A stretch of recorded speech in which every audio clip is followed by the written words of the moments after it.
You sitting in here? Come on in, guys. By the way, there's like 2 comfy seats right here. I think these. Yeah, that's what I'm here. At our age, you should be in a comfy seat. Will you sit right here? It's all right, brother. No, you're good. You can get it. It's all good. I don't mean to throw you in my age group, but you're close. I saw you looking at me. Oh, you sure? All right. Are you right in the corner?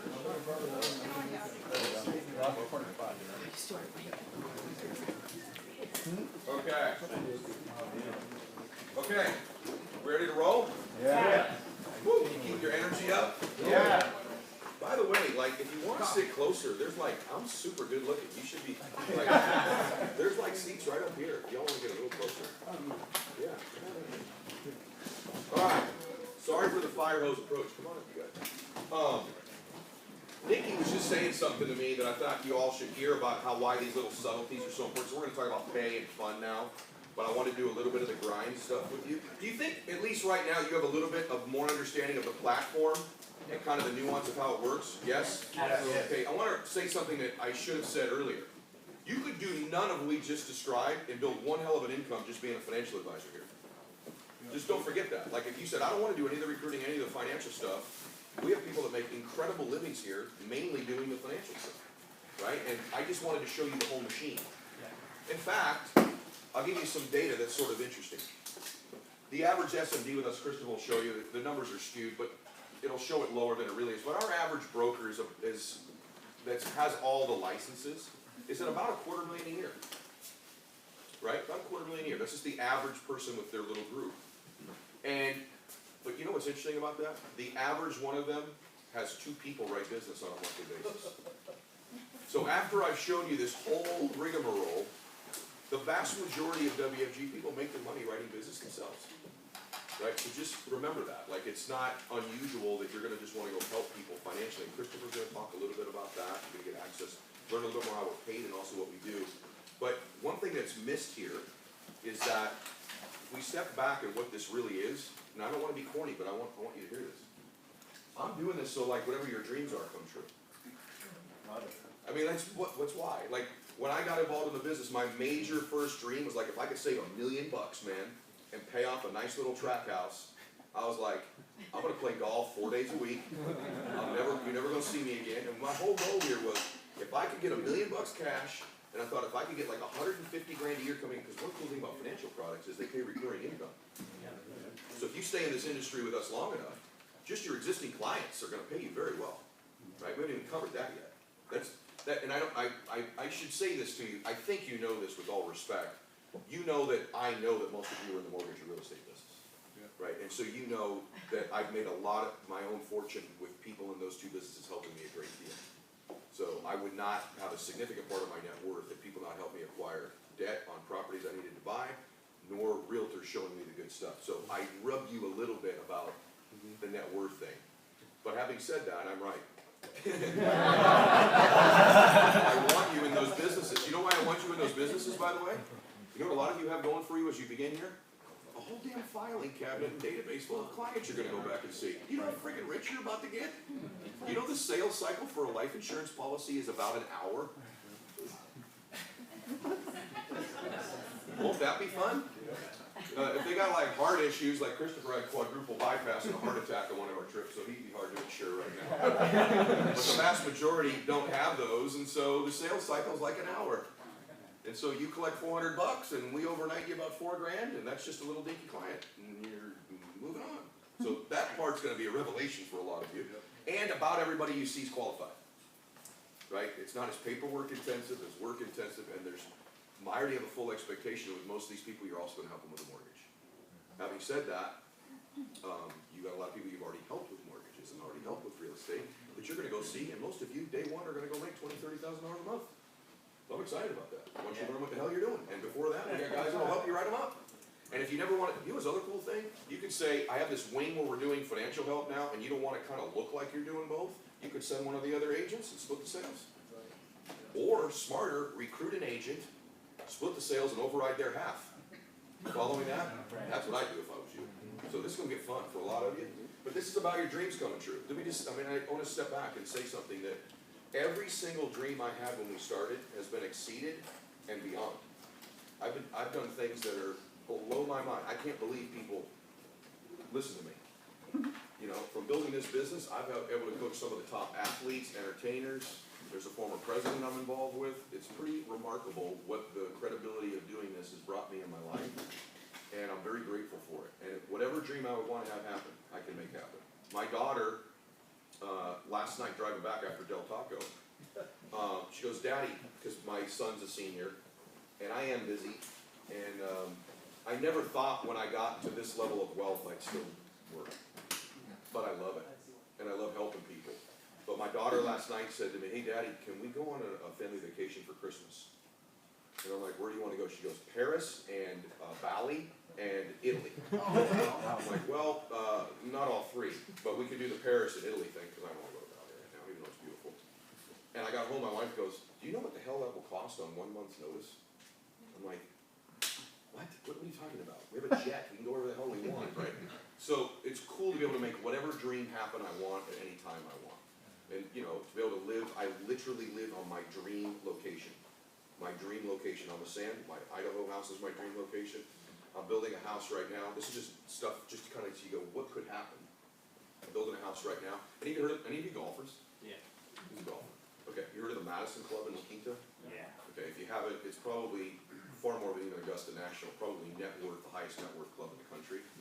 I've been a member there for many, many years. And one of the reasons I've extremely increased my wealth level is who my mentors I met when I was there. So when I was a young man, I met Sylvester Stallone there. I met Tom Brady. I met John Elway. I met Mazzillo, who built Countrywide, who most of you guys know. I met Tim Cook, who runs Apple. I met Jerry West, who ran the Lakers and the Warriors and the Clippers. And these men, many of them, and there's more than that. George Loeb, they became mentors of mine. And Scott McNeely, who founded Sun Microsystems, all kinds of different people became really good mentors of mine when I was a young man. And I found out that when you run around with people that live at those kind of levels, just by proximity, you're thinking of what wealth is, you're thinking of what you're capable of, your collaborations, the network that you operate in has created where I am now. Tony Robbins is a member there. So I started to really get to know Tony many years ago. It's a really remarkable collection of people. My next door neighbor is Cindy Crawford. Kanye West and Kim live there. Kris Jenner lives there. It's a really cool place. Justin Bieber lives there. And by the way, there's only 200 of us. Right. It's the most unique collection of humans on earth in one little community. Our security are former Secret Service agents. It's a remarkable place. And many more. Scooter Ron and a whole bunch of different people. The point that I'm making to you is I was affected by those relationships, right? And I'm hoping that our proximity, that in some extent I can transfer to you what those people gave me, and do it for free, just that you're in my business. You don't need to pay me a dime. The vast majority of you I'm going to make no money from. Just not of any consequence or significance. But collectively we're going to make a lot of money together. But I want you to start doing something that maybe you haven't done in a while, like dreaming a little bigger. Like what would you do? Like what would your dream be? Where would you live? Would you like to pay your house off? Would you like to own more commercial real estate? Would you like to travel more? Would you like to do something for your parents? Is there something you'd want to do for your children? I want that dream thing kicking on for you because you're now finally going to be in a vehicle, more importantly with people who can help you begin to think bigger and achieve those things. Long term. This is not a get rich quick. In fact, the vast majority are making no money the next 90 days. But if we come back here in a year, you're probably going to tell me it was bumpy, I learned a lot, it wasn't exactly what I thought it was, it wasn't as easy as you made it sound, but man, I'm real excited about where things are. That's my outcome for you. I think that you're going to find it'll land where it's supposed to land, but we'll screw up if you're not dreaming bigger, right? Like I mean that. This is where dreams begin to come happen for you, and I'm excited. So did a little quick video that kind of illustrates that point. There's lots of cool, by the way, marketing materials WFG's made already that most of you haven't seen, that you're going to start to get access to, but this is like one quick video that kind of illustrates that, which I like. Why does it seem like no one wants to talk about dreams anymore? Is it the post 9/11 worries, the post-recession blues, or the posts on social media by anyone with an opinion that have made the world so cynical these days? Are they obsolete, out of style? Are they uncool? Do you still have dreams? For many North Americans, a dream is nothing but an old-fashioned idea replaced by the harsh reality of a modern world. Longer work hours, higher debt, fewer raises, horrible bosses, less family time. Who's got time for dreams when everyone's just trying to get by? We're here to officially announce that WFG is bringing dreams back. And we're not doing it for just the ultra wealthy like others are. We're doing it for everyone. Every age, every background, every gender, every experience level. Whoever you are, we're here to help you. And help starts with a financial education. When people know how money really works, they can reduce debt and enjoy the confidence that comes from knowing their families are protected financially. They can discover the excitement that comes from a solid strategy to save for the future and the hope that one day they might become financially independent. But we don't stop there. We open the door to anyone to become a business owner and be part of our mission to help others. We don't want anyone to shrink the size of their dreams to fit the size of their opportunity. That's why there's no limit to how many people can reach our top promotion levels. And that's why we don't put any limits on how much you can earn with us. Success is not reserved for a few. It's offered to anyone willing to learn, work hard, and grow. We believe anyone with the right support can transition from where they are today as someone's employee to where they could be tomorrow as an entrepreneur who owns their future. If you don't build your dream, someone will hire you to help build theirs. When you know how to protect your family financially, when you take control of your money, when you're enabled to succeed, an amazing thing happens. Dreams are all you want to talk about. If you still have dreams, start here.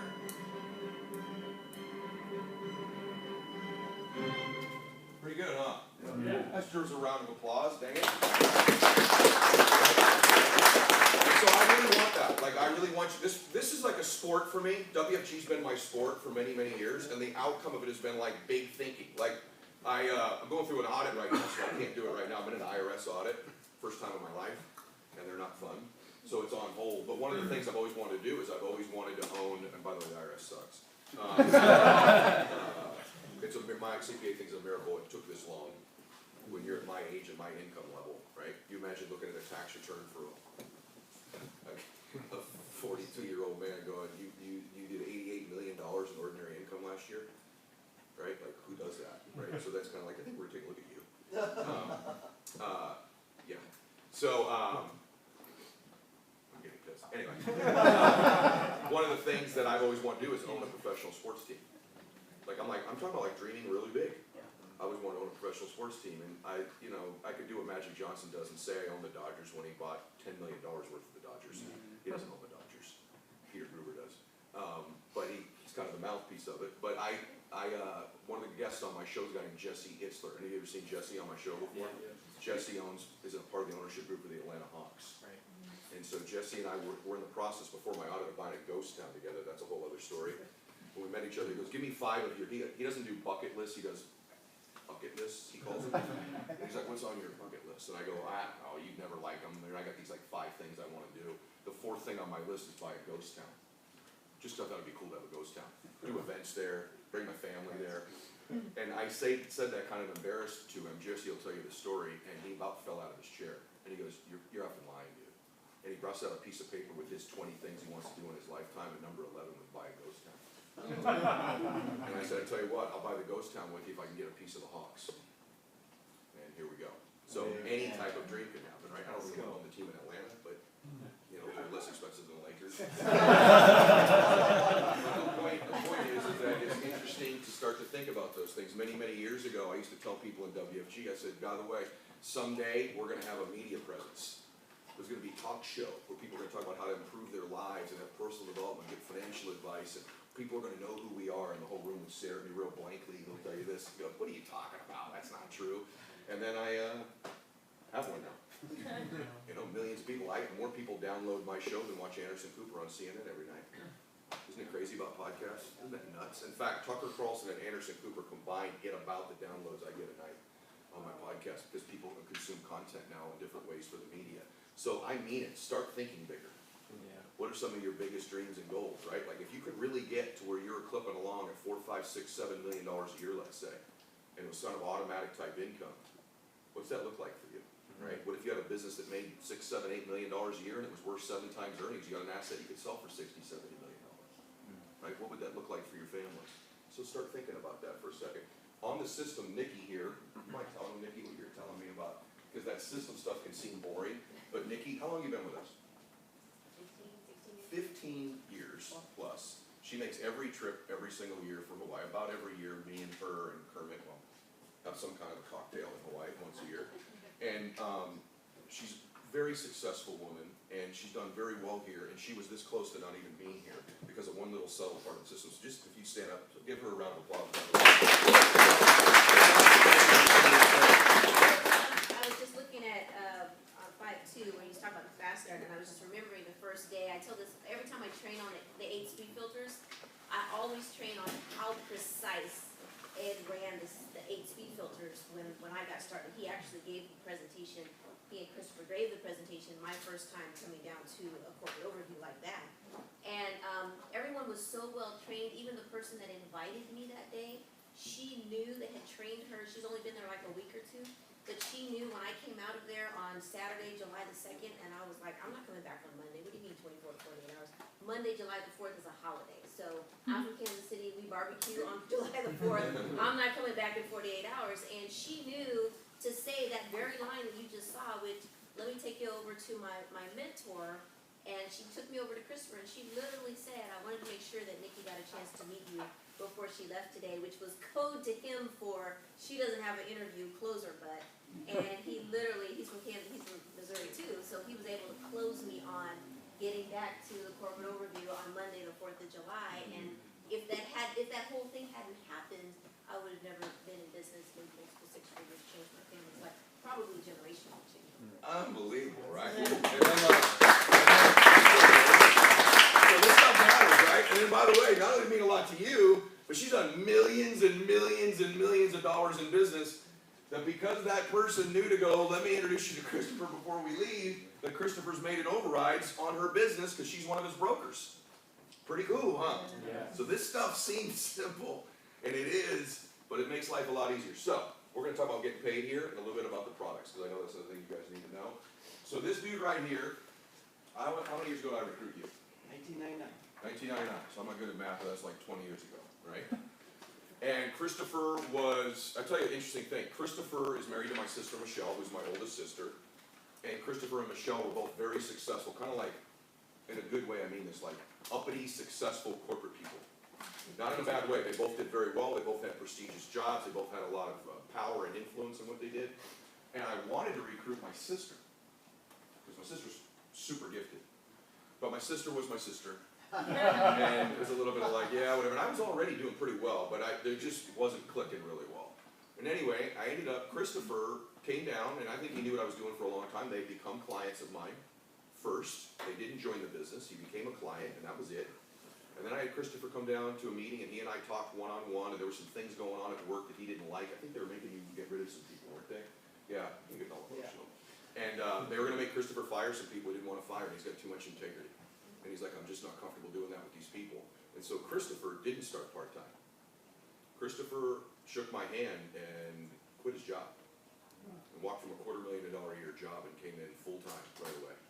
And he had to go through some savings, because it wasn't immediate income, and he's built a really great business, very successful. And he'd even be more successful if his heart will continue to function. We were on an incentive trip to Hawaii one year. Our kids all hang out because they're cousins. And he had a heart attack. He got airlifted out of the hotel. And I remember being with his kids at the pool when my sister was on that helicopter and thinking, these little children have no idea that their dad's dying. And I mean, he was in real bad shape. And I actually stayed over. They ended up going home. I stayed in the hospital with him. And then they did a stint the first time. Right, a couple of them that time. A couple of stints. And we thought he was okay. Then we got back and he ended up having quadruple bypass surgery. Yeah. And because of my wealth, by the way, one interesting thing, I get access to the best doctors in the world. And I have a bad heart. And my heart doctor is a lady named Dr. Amy Doneen in Spokane, Washington. She runs the Heart Attack and Stroke Prevention Institute. People come from all over the world to come see this woman. She literally saves people's lives with advanced heart disease. And he pays for it, so it's his finances. But because I knew her and I had access because of my platform, Christopher's treated by her. And I'm pretty sure, Christopher, would you agree, he probably would not be here if Amy weren't treated. Would you agree? For sure. He'd be gone. So, that's why the power of making, you start getting wealthy, dreams happen that you can't picture right now. Little did I know as I'm recruiting people back in the day, that someday my brother-in-law, who I've not met yet, will end up being in my business full-time, have 3 children with my sister, have a heart attack, then have really shitty treatment from his doctors. He had the worst blood work she had ever seen before, and now he's treated by the best people in the world. It's pretty cool, right? So, and he's also incredibly talented, incredibly articulate, and the reason I'm putting him in front of you, just like Nikki and just like Nicole, is they both unusually care about people. They unusually care. They have unusual integrity. WFG's like every other company. We have wonderful people, and we have a few that aren't so wonderful. And then there's the few exceptional people who probably could be further ahead, except for the fact that they always do what's right for other people. They always put other people in front of them. And he's also like incredibly articulate. You're about to see a guy who can really talk too. So anyway, welcome my brother-in-law, Christopher.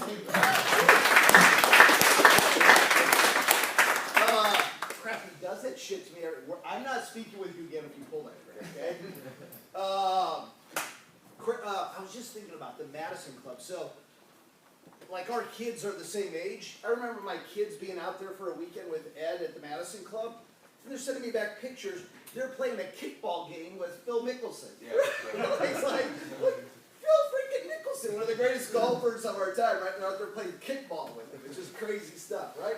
So, I just wanted to get started. I got 2 things to cover, and I covered as quickly as I possibly can. But when I first got started, here's the true story of me getting started. So I was a little bit buttoned up. I was earning a multiple 6-figure income. I had for about 7 or 8 years. We were newly married, didn't have kids yet. And like, I was good. Like, I had been moving up in the telecommunications industry. I wasn't looking for anything new. I was happy. I was making money. Like, I was in a position. I had good people around me. So when you have good people around you in a sales capacity, like, it's easy. It's fun, right? When you're doing well in sales, it's the best job in the world. When you're struggling, it's the worst job in the world, right? Like, I had great people around me. I was doing well.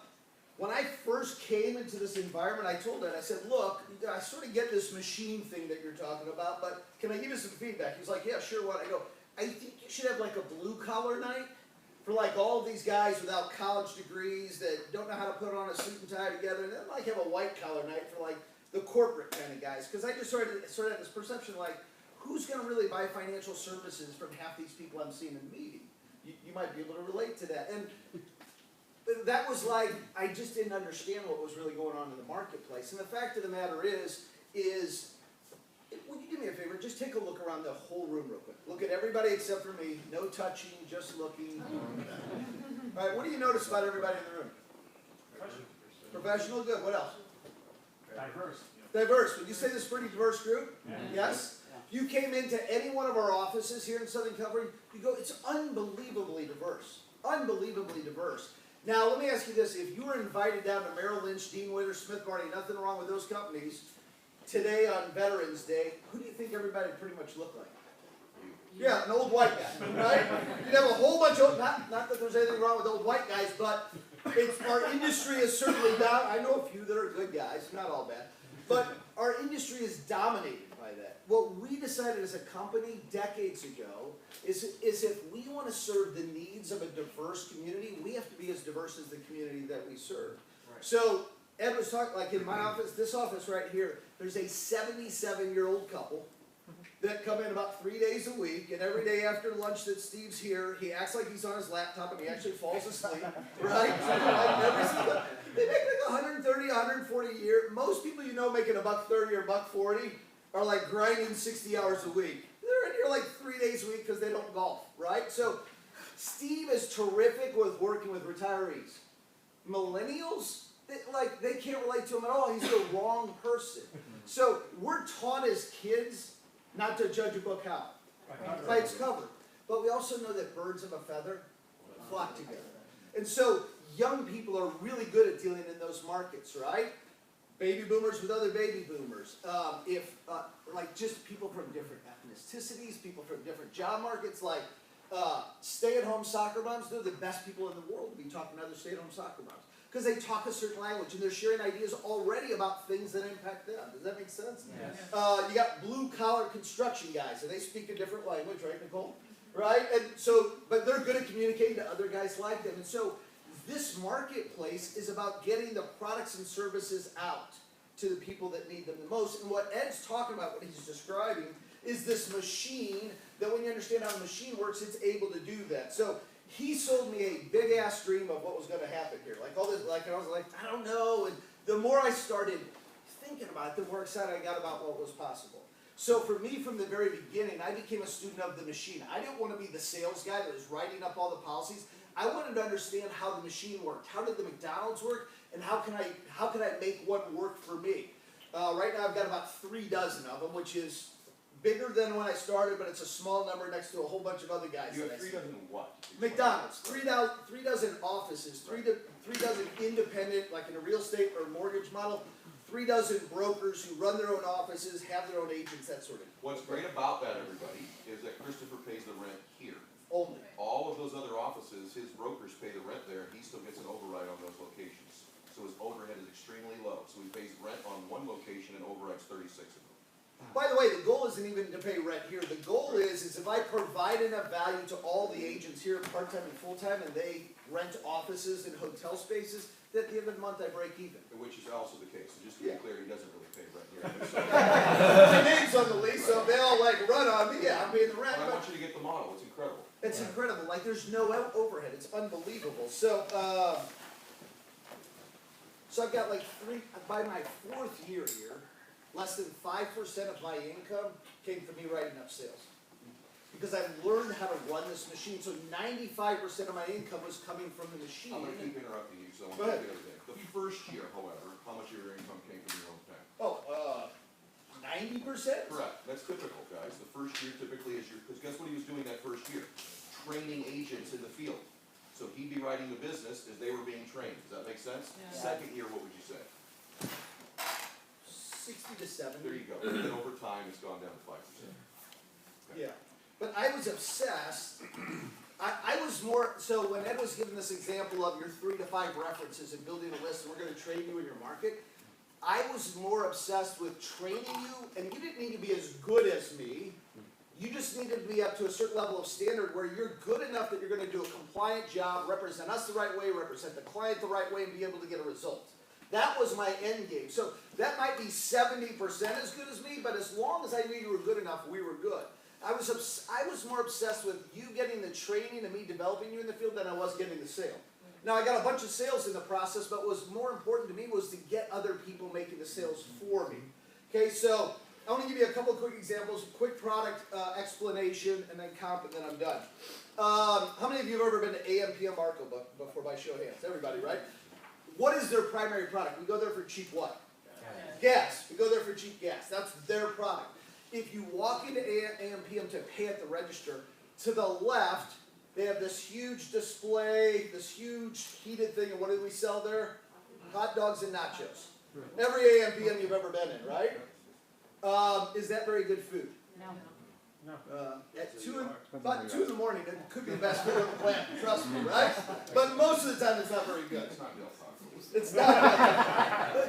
So why do they offer it if their core product is cheap gas? Here's why, because Circle K, 7-Eleven, and all their competitors do it. Okay?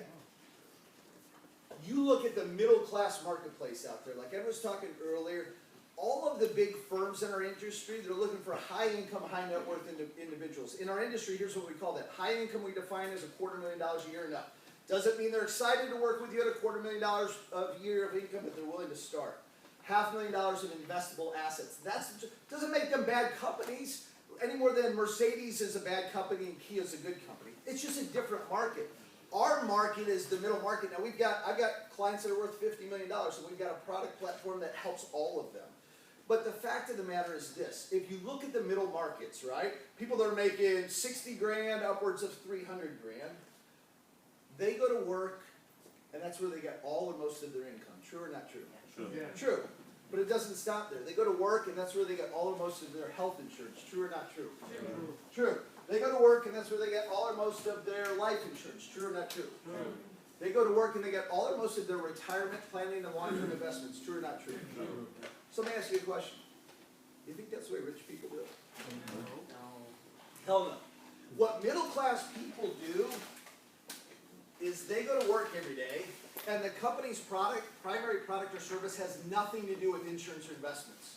So why do they gobble up these cheap nachos and hot dogs, these cheap financial products and services every other paycheck with automatic deductions? Because it's convenient, because it's there, because everybody else is doing it, and because they don't have an advisor to turn to. And so what this machine does is it takes the best products and services available in our industry on a huge platform, and we recruit and train and develop licensed agents that have a high competency to go out and serve the needs of people making less than $250,000. And by the way, when you get really good at it, you'll trip across a bunch making $250,000 or plus. So let me tell you a little bit, that's just sort of the frame of reference. So when we sit down with the average family, they're already putting away a bunch of money in a 401k. They have no idea how it works. They have no idea how much money they're going to wind up with. They have no idea whether they're in good investments in their 401k or not. They have some life insurance at work. They don't know if it's the right amount, if it's enough or not. Or they subscribe to Dave Ramsey or Susie Orman, or they watch some show, or they, buy term and invest in different. So they got some term insurance from somebody at Allstate or Farmers or Primerica. They have no, here's what's fascinating. Really successful men and women that run huge companies and are responsible for tens of millions of dollars at their companies have very little control and understanding of what's going on in their own financial house. It's mind-boggling. So what we do is we go in there, basically we put together a financial GPS for these people. So if you've never been to this office before, my guess is you put in a GPS to find this place. True or not true? True. And what it did was it probably gave you 3 different ways to get here. Freeways, no freeways, toll road, no toll road. What our financial GPS does is the same, is we help the client to find a goal. That may be retiring at 60 years old with $6,000 a month of income. It may be retiring at 67 with $9,000 a month of income. And then we help them to find some goals or some stops along the way before they get there. Well, I'd like to marry off my daughter. I'd like to have enough money to put the kids through college. I'd like to pay off some debt. I'd like to get a bigger house. Whatever those stops along the way, those goals are, we just help them to define what they've been thinking about and worrying about and wondering about their whole lives. We put it into a proprietary software program, and it produces the plan. And then the output of that is we take the financial products or services they already have and shop them in the marketplace to see, can we find products that lower their costs, improve their rate of return, reduce the risk or volatility of their investments, or lower their taxes. And if we can make your money work harder for you, would it make sense for you to move it over to us? And the answer is easy. Because most of the time they're putting money into these products, they have no idea where it's getting them or what it's going to do for them. So, I want to give you just Ed asked me to talk a little bit about one of the products. I want you to understand this though. We're in business with hundreds of financial companies. We have hundreds and hundreds of products and services available. What I'm going to show you is a single product, and it's sort of what we call a flagship product, and we call it a flagship product because a large number of people utilize this product. It's a Swiss Army knife. Can you show that video real quick? Many people in our industry call this a Swiss Army knife. You guys remember those when you were a kid? It's got like a large knife, and it's got a toenail clipper, and a scissors, and all that sort of stuff in one tool. Got a real quick video here.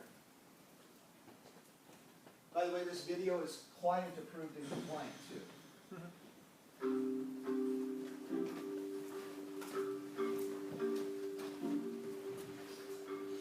A great example of one of the tools we use to help our clients is Indexed Universal Life Insurance, also known as IUL. Though no one product can meet all the needs of every client, the IUL is a multifaceted tool with the heavy lifting potential to meet many of our clients' needs. It's for this reason we like to think of it as the Swiss Army knife of financial strategies. Here are 4 of its core features. The first feature is life insurance protection, which can enable you to leave a tax-free inheritance to your heirs. Indexed Universal Life Insurance is not a security, and Indexed Universal Life Insurance policies are not an investment in the stock market or in the indexes. Indexed account interest is based in part on indexed performance. Then, you have the prospect of growing your money with zero market risk. your account value can grow with the market up to a certain level, or cap, which can be as high as 12 to 15%. This allows you to capture the upside potential of the market and apply the Rule of 72 concept to your money. However, unlike many other financial vehicles which expose your money to the market's downside, the zero market risk feature of the IUL, called a floor, shields you from all market losses. Let's see what it might look like to have the market's upside potential working for you, while a floor protects your money from its downside. Here's a hypothetical scenario in which the market continues up 10% one year and down 10% the next for 10 years. Without a floor, and due to the impact of losses, your account would experience a slow but steady decline, making it impossible to grow your money. But with the IUL's floor in place, you're protected against the impact of market losses, and your ability to take advantage of the market's gains allows you to lock in growth over time. What a difference the zero market risk of the IUL can make. With a floor in place and the market's upside locked in, you now have the opportunity to grow your money and create your own income stream for retirement. Since an IUL is funded with after-tax money, like the smart farmer who paid taxes on the seeds, you're able to enjoy your harvest tax-free.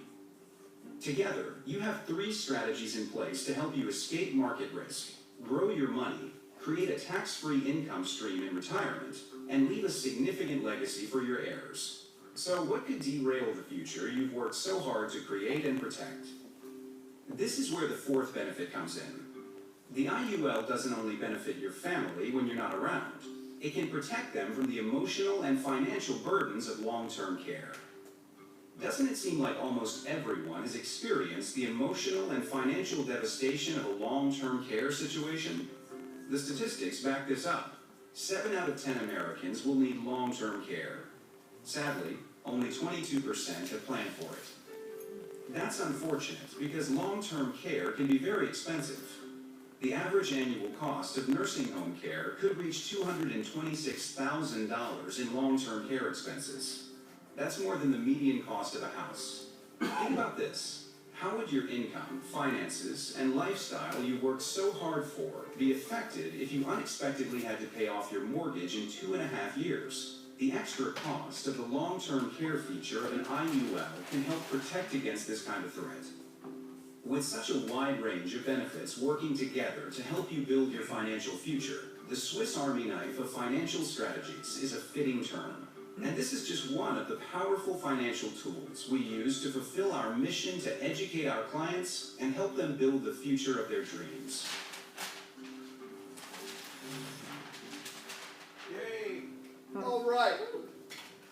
I'm going to give you guys just a real quick, like a 5-minute education on this product. It's called an Index Universal Life product. How many of you have ever heard of life insurance before?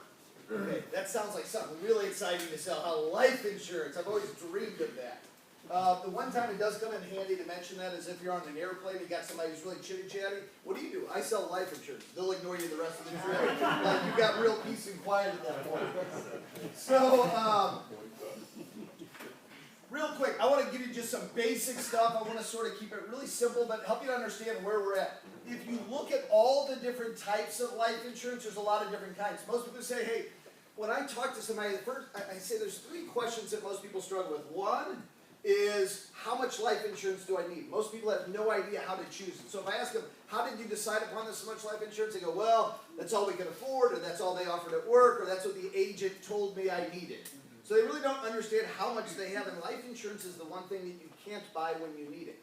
So you've got to think these things through ahead. The second thing is, what kind should I have? So when I ask most people, do you know what kinds are available? They go, well, yeah, there's like whole life and term, right? Or there's a permanent and the term. But actually, there's a lot more available than that. And then the third question people have is, am I getting a fair value? So there's term insurance. Have we all heard of term insurance? Yes? Yes. Does everybody know what that means? Yes. That's insurance used by plain old naked insurance for a term of time. Like 20 years, it's $50 a month, never goes up, and at the end of 20 years, you're basically uninsured. And by the way, the vast majority of financial people would recommend you buy term insurance. Just FYI. The traditional advice is to buy term life insurance. Okay? Yeah, and the reason why is that because, well, quite candidly, whole life was such a ripoff for so long that people started to rebel against it.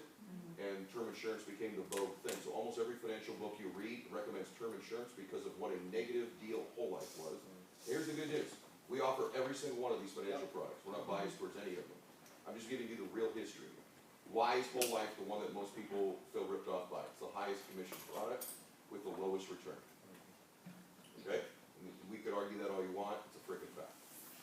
Okay? So there was an idea, a concept in the market that became buy term and invest the difference in the early 80s because people were putting a lot of money into whole life policies, which was a safe place to put them, but their money never grew. They could buy an inexpensive term, invest their money in the market, the stock market, and get a better return. So I'm going to give you a very neutral approach because, like Ed said, I don't believe in convincing. I believe in, at the end of the day, it's your money. You get to decide what to do with it. I'm going to teach you what your options are and how things work. There's a second kind of term called convertible term. How many have heard of that?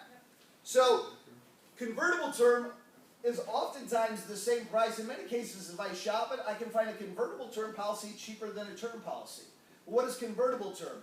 Convertible term says that depending on the nature of the policy, but we've got convertible term where, let's say you've got a 20-year convertible term, I'm in my 19th year, and I have a heart attack like I did, or I have adult onset diabetes, or multiple sclerosis, or I have cancer. I can convert that term policy to a permanent policy, and they have to treat me as if I was in the same health when I took out the policy 19 years ago. So if you understand that those exist, why would you ever buy just a plain old-fashioned term? It makes no sense at all. I educate people about this up front because people who think they know it all about this stuff normally don't know about this. And so what immediately it does, it undermines what the credibility or expertise they think they have. So we go from there, there's return of premium term, there's whole life, there's universal life, and then down in the spectrum we have what we call investment grade life insurance policies. Indexed universal life, which is what you just saw, global indexed universal life, and then variable universal life. So these provide very inexpensive coverage for short periods of time. It's a temporary experience.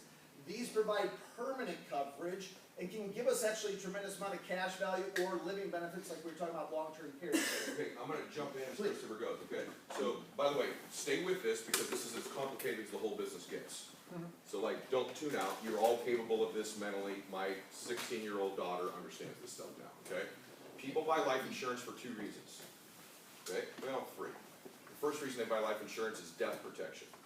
If they die, their family gets a check because they don't want to leave their family destitute when they die. That makes sense, right? The second reason they do it is to accumulate money inside that policy if you don't buy term insurance. The reasoning, life insurance inside a policy grows tax-free and typically can be taken out tax-free for the most part with some provisions. Okay, and the third reason is estate protection. If they die, this money can pass through their estate income tax-free. But the primary reasons most people buy in the markets you're going to be seeing are death protection and some sort of a savings vehicle. Everybody with me on that? Yes. So when you make a premium payment, say $300 a month, some of it goes to pay for life insurance, and some of it goes to pay for some type of savings vehicle. It's not complicated. If you buy term insurance, the premium just pays for this cheap life insurance. You take the difference and you put it into an outside investment like an IRA or a mutual fund or a mutual fund in an IRA. Everyone with me on that? Yeah. That's how it works. Real simple. Okay, the insurance companies like to confuse it so you don't understand what the hell you bought. No, I'll jump in a minute. I'm going to stand with you. Please do. So here's the way I show them to create a neutral playing field because I don't want to be in a convincing game. It's not black or white. It's not good or bad. It's not one works and the other doesn't. What's the difference between renting and owning a home? Which is better, renting or owning? Owning. It Depends depends. on what they want. It depends. So let me give you why it depends. What's the benefits of renting? The short-term costs are low. First and last and you're in, right? It's flexible. End of the lease, a year later I can do whatever I want. What's the downside? The long-term costs are high because every year or two my rent's going up. After 30 years, I gotta keep paying rent. Does that make sense? There's no equity and there's no tax benefits. Okay? What's the upside of owning a home? The long-term costs are lower. In other words, my $2,500 a month mortgage payment 10 years from now, I'm probably earning more, and just based on inflation, $2,500 is worth less, right? At the end of 30 years, I own the property free and clear. So long-term costs are less. There's tax benefits and there's equity buildup. What's the downside of ownership? The short-term costs are high. I got to come up with down payment, escrow, and closing, and all this sort of stuff, and it's not very flexible. if when Ed met me, we were living in Alta Loma, if I got transferred by AT&T to Long Beach and I had just bought a home in Alta Loma, owning a home wouldn't feel like a really good thing to me. I would have wished I was renting at the time. So it's not good or bad, it's when do we use it for different situations. So primarily, here's what I would say the easy way of just sort of looking at it. It's what I call dependency periods. If my youngest son Jack is 4 years old, and my daughter Lexi is 7, and my son Alex is 8, when the kids are in the home till, say, Jack graduates and he's 24 years old, I need a whole bunch of coverage because my wife and my children are very dependent on me. That's called the theory of decreasing responsibility, meaning when you're younger and you have children and a mortgage and debt, you have more responsibility to care for others than you will as you get older, theoretically. Theoretically. That's not always true. Now, let's say my need was, I'm going to make up a number, $2 million. This is what's illogical. So, 19 years, 364 days in, I've got a need for $2 million of life insurance. 2 days later, when Jack graduates, I have a need for 0. That's what term life insurance is sort of philosophizing to me. It doesn't make any kind of sense in any world whatsoever. And the other thing that doesn't make sense is this, and by the way, term insurance is appropriate if someone's only got Yes. 20. Stay with me, don't text, okay? Here's what's important. Here's the other element. I've been in the business for 30 years. I used to sell only term insurance because I like, right? I like the idea of them knowing exactly how much is going to their insurance and is exactly going to their savings. The reason I don't like whole life is most of them don't know. And I'm going to explain to you a reason in a minute also why that's not good for most people. Having said that, and by the way, I've been 30 years, okay? Here's the other reason why term insurance and invested difference doesn't work. The average person puts away a couple $100 a month. Right. Okay, you will not have enough money saved 20 years from now to be self-insured. So the philosophy breaks down. The average person, by the way, that assumes they didn't take any money out for a car repair, for college tuition, for anything. So the average person wakes up at 50 after having had term insurance for 20 years, and they got $64,000 in cash. They still have a mortgage. They still don't have any money saved. They still got their daughter's wedding. And now they gotta buy another policy or renew it at exorbitantly high rates. You know why the industry likes to sell term life insurance to people? Because 96% of all term life insurance policies never pay a death benefit. You eventually get priced out of the product, so you pay premiums forever and they never have to pay anything. Because guess what? Most people don't die in their 20s, 30s, and 40s. Most people ironically die in their 60s, 70s, and 80s. And you ain't gonna own term insurance in your 60s, 70s, and 80s, which is an argument for whole life. In a minute. Okay, right, 3%. I said 96, you said 97. That's great. We'll split the difference. 3.5%. Okay, so y'all with me on that so far. By the way, we're only making this complicated now because I think I'm gonna make a very simple recommendation for you for what you're gonna offer most of the time. Okay, but I want you to understand it all because you're on my team. Okay, So, I've got a wife and 3 kids. Here's what I believe. When Jack graduates college, there's still a standard of living, there's still a lifestyle that I want my wife to be able to carry on and not worry about. And so permanent life insurance provides that permanent protection regardless of how old our kids are. So we put together a permanent policy, Ed did when I started, and we fill it up with cash because it's got this amazing ability when structured right to supplement income down the road, to supplement retirement, and buy as much of the cheap stuff as we need during these high dependency periods. So it's not one's good and the other's bad. For most of my clients, they have both. Most of my clients have 2 term policies, 1 permanent, sometimes 2 permanent policies. It's not an either or. Now somebody that's a single mom living in an apartment in Riverside with 3 kids that one of my junior agents goes to, he or she's probably gonna sell term insurance because that's probably all she can afford. do you understand why that would be? You go see a family because we wanna do what's right, even if it makes us less money. Most families you're gonna see can part between $100 and several $1,000s a month. But some families you see have no money. They got $20, $30, $40 they can put away. And that family is without protection. They're the poorest people you're gonna see. Okay? In those people's cases, we need to get that family protected and we're gonna save money later. And we just give them a term policy, $20, $30 a month and cover that family in case mom or dad dies. And maybe, you know what we need to do with them? We need to get them into our business. And then when they start to make some money, then eventually they can go start to save some money and invest into a better policy. Everyone with us on that? Yes. So and by the way, we will see those people for $2,500 bucks, and you will leave there only making $300, and you will feel great about it. Okay, And the traditional model has no means whatsoever to serve them. And we've got a machine of people that have just been trained and licensed. We've got a machine that serves these people. So, real quick, this gets into the investment portion of life insurance. An IRA or a Roth IRA. I just want to tell you what the IRS tells us I think is the better of the two for us.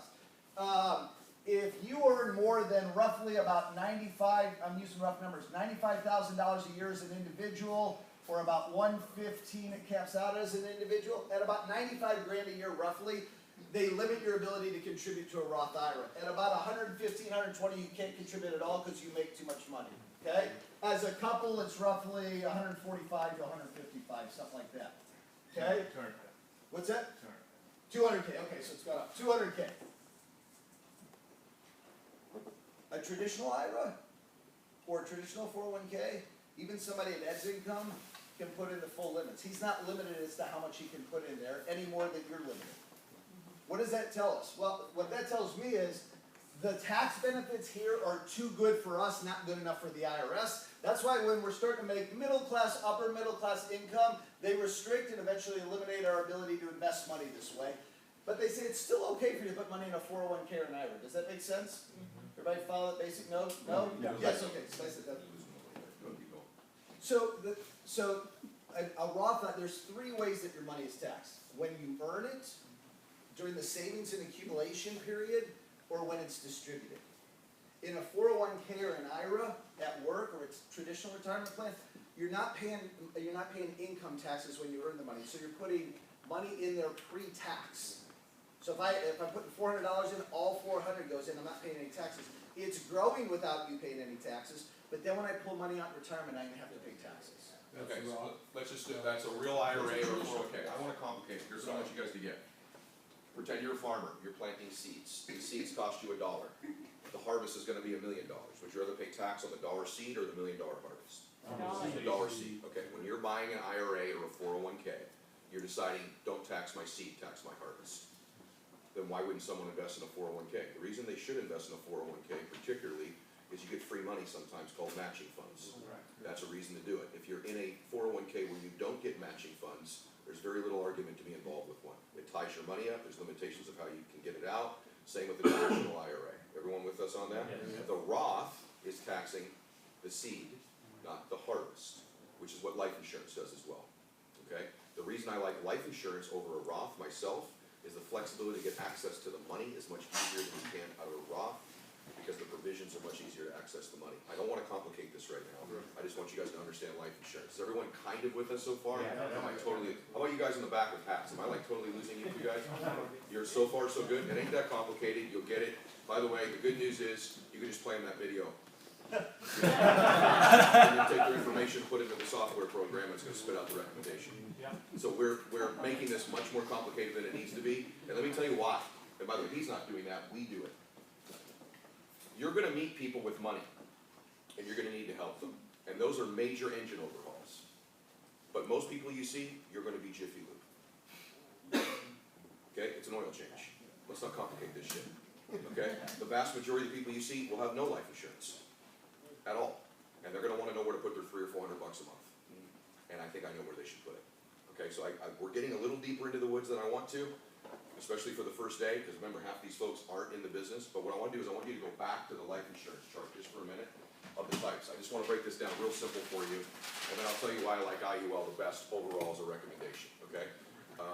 My dad bought term insurance for me when we started. My dad's now in his 70s with cancer, and he cannot get access to any insurance anymore. Luckily, after I sold him that term policy, I sold him a VUL policy at the time. And my dad still has that policy. My mom will get that death benefit if and when my dad passes away, okay? So thank God I didn't sell my dad term insurance, because guess what? My mom needs that money when my dad dies still.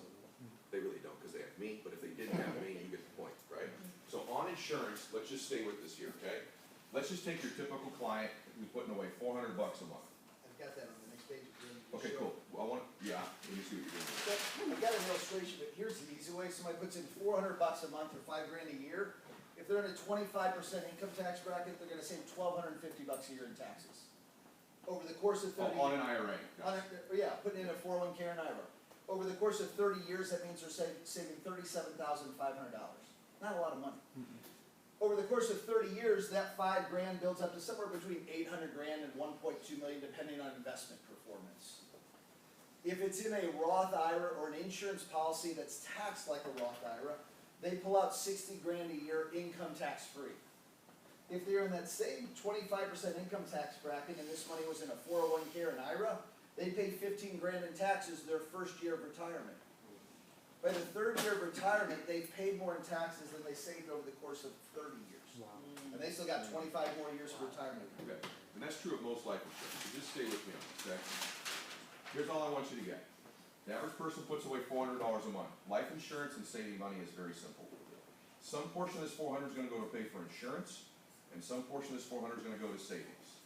In between, there's some fees that eat up some of that 400 bucks. Everybody clear on that? Yes. Okay, when you buy term insurance, you clearly know, whatever it is, $40 is going to my insurance for the next 20 years, and in 20 years you'll be screwed, and the $380 is going to go to some sort of savings. Everyone's with me on that, right? They pick the savings, Roth IRA or IRA, that's how it works. Okay, this stuff ain't complicated. Okay, let's go to whole life. What whole life does, this one right here, here's why I don't recommend it, especially for people that are under 50 years old, okay? What whole life does is insurance companies have what they call actuaries and mortality tables. Here's all that means. They try to figure out when you're gonna die. And the closer you get to dying, the more expensive your insurance gets. Make sense? Yeah. So life insurance is really cheap when you're 30 and healthy, and it's super expensive when you're 65 and not so healthy. That's how it works. What whole life does, I'm giving you a very basic example. What whole life does is they actuarially evaluate you based on your whole life. So they average, I'm being simple here, they average your insurance premium. If you're 30 years old, they say, here's what it would be at 30, and here's what it would be at 65. And they create an aggregate average premium that you pay to calculate the amount of money of this 400 that will be aggregated to the life insurance portion. Does that make sense to everybody? Okay, so I'm just making it up, this isn't a real number. Let's say that's $200 of your 400 because you're 30, but you're being thrown into the insurance pool with everybody that's 65. We pick an average number and your insurance costs you 200 bucks. I'm being oversimplified here. Everybody with me on that? Yeah. Why don't I like that? Because the way money compounds is you have to get more in savings sooner. If you ever watch how money compounds, you know the rule of 72, if you don't know that, you'll learn it. So what they're doing is they're robbing you early of what you could be putting in savings because we will save you money later when you're older. Does that make sense to everybody? So the idea is you're gonna pay way more than you should right now for your life insurance. Because when you're 65 years old, you're gonna be paying way less than you should. That's the philosophy of the post, nothing wrong with that. That's a concept. The problem is, the way money is accumulated and saved, right? You're in deficiency because so little of your money compared to what it could be was going to the savings portion of your account. Everybody get that? Yeah. Okay, so what I like for younger people, 30s, 40s, and 50s, is I like IUL. The reason I like IUL, which is the Swiss Army knife, is because it's clearly explained, and a lot of times in whole life, this is real murky too. How much is going to my insurance and how much is going to my savings? And if I die, which do I get? Okay, so I don't like how murky that is, and I really don't like that at 35 years old, you're throwing me into an insurance pool with people that are 65 years old. Because I'll like it when I'm 65, but I'm trying to save money here. You've taken too much of my money to pay for life insurance for my tolerance. Everyone get that? Yes. That doesn't mean it's not right in some situations. Okay, and I don't care, if you want to sell whole life, sell it. I'm just giving you my philosophy. If you want to sell whole life to every single client, fine. Okay, I'm telling you what I think. Okay, I want to be clear with it. The reason I like IUL, and again, these are made up numbers, IUL is essentially term insurance with a savings component. So I'm getting the benefit of this cheap insurance over here now, meaning if I'm 30 years old, I'm in the insurance pool with 30-year-olds. Everybody get that? Yeah. So now maybe my insurance is costing me 40 bucks a month, stay with me, and I'm putting 360 bucks into my savings instead of 200. Everybody with me on that? Yes. Okay, now, candidly, as I age, it ain't 360, it's 340 because my insurance got more expensive. Does that make sense to everybody? Yes. And at 40, it ain't 360, it's 280 because my insurance is now 80 bucks a month or whatever it is. Everyone with me on that? Yes. Okay, so that's how it works. Here's the good news. You can design the account that as they accumulate savings, their life insurance coverage drops. so that that number doesn't get excessive over time, and as that I age, if I have a $500,000 life insurance policy with no savings in it, and in 5 years I now have $50,000 of savings, I can now have $450,000 of life insurance. As I have $100,000 of savings, I can have $400,000. As I have $200,000, now it gets to a point, there's a ratio of cash and savings that eventually you're gonna have to maintain some life insurance over here. But I can promise you mathematically, it will not even be freaking close, how much more money you will have accumulated. And what you do is it's the ultimate theory of decreasing responsibility. You do have more life insurance when you need it, and as you accumulate savings, we reduce your coverage over time. This is not arguable. This is mathematically fine. We can go through this one-on-one. It's not even close. Now, the savings element of the policy, so then the question is, what am I saving in? What's this savings? If you buy whole life, you're gonna get a 2 to 4 to maybe 6% return on that money. That's what you're gonna get long term. So not only are you not going to get a lot of the money going to the savings, but the rate of return is a fixed rate of return. What's good about that is it's a fixed rate of return. We know I'm gonna get 2, 3, 4, 5, 6% on my money, okay? What's good about the IUL, and so in the old days, we used to sell something called a VUL, which we still sell, which is good for some people. And what that does is that 360 goes into essentially what we call an investment fund that resembles a mutual fund. So when the market's up, this money can grow 12, 15, 20%, but when it's down, it can go down 20, 30, 40%. You all following that? Which is okay, that's part of investing money like you would in a Roth IRA or an IRA. The problem with this is, to some extent, what if that drop happens when I'm old? So I've got $500,000 in cash, so now I'm only carrying, say, $50,000 of life insurance, but what if that $500,000 now becomes $300,000? So there's a rub there. Guess what my dad owns? My dad owns a VUL. Guess what I own? 3 VULs. I like that. I'm risk tolerant. I like the risk. However, I bought my policies before my heart attack and before IUL existed. I can tell you for sure, on my own life, I would give myself IUL every single time. Why? What's IUL? IUL, the savings portion, this $360, was essentially an index account. I'm not going to get complicated. We're actually buying futures and index funds, but it doesn't matter. You all seen the S&P 500 index before. You've at least heard of that before, the stock market index. What's cool about IUL is this. Here's how it works. It's awesome. Here's how it works. You get the upside of the index when it goes up. So if the market's doing 10, 12, 14%, in theory, you could get those rates of return. You won't get them all because there's a thing called a cap, where the insurance company will cap what you get. But you all staying with me, you can get higher rates of return when the market is up, like it has been the last few years. Can you imagine if you were in whole life the last 6 years, as the stock market exploded, and you could have been getting all these rates of return, and not only did most of your premium not go towards your savings, but the very money that was saved was getting these measly rates of returns, when you could have getting these high rates of return, okay? But here's what's super cool about IUL. When the market drops and it starts going down 10, 20%, you get a 1 or 2% return on your money. You can't lose. There's zero risk of loss of your savings.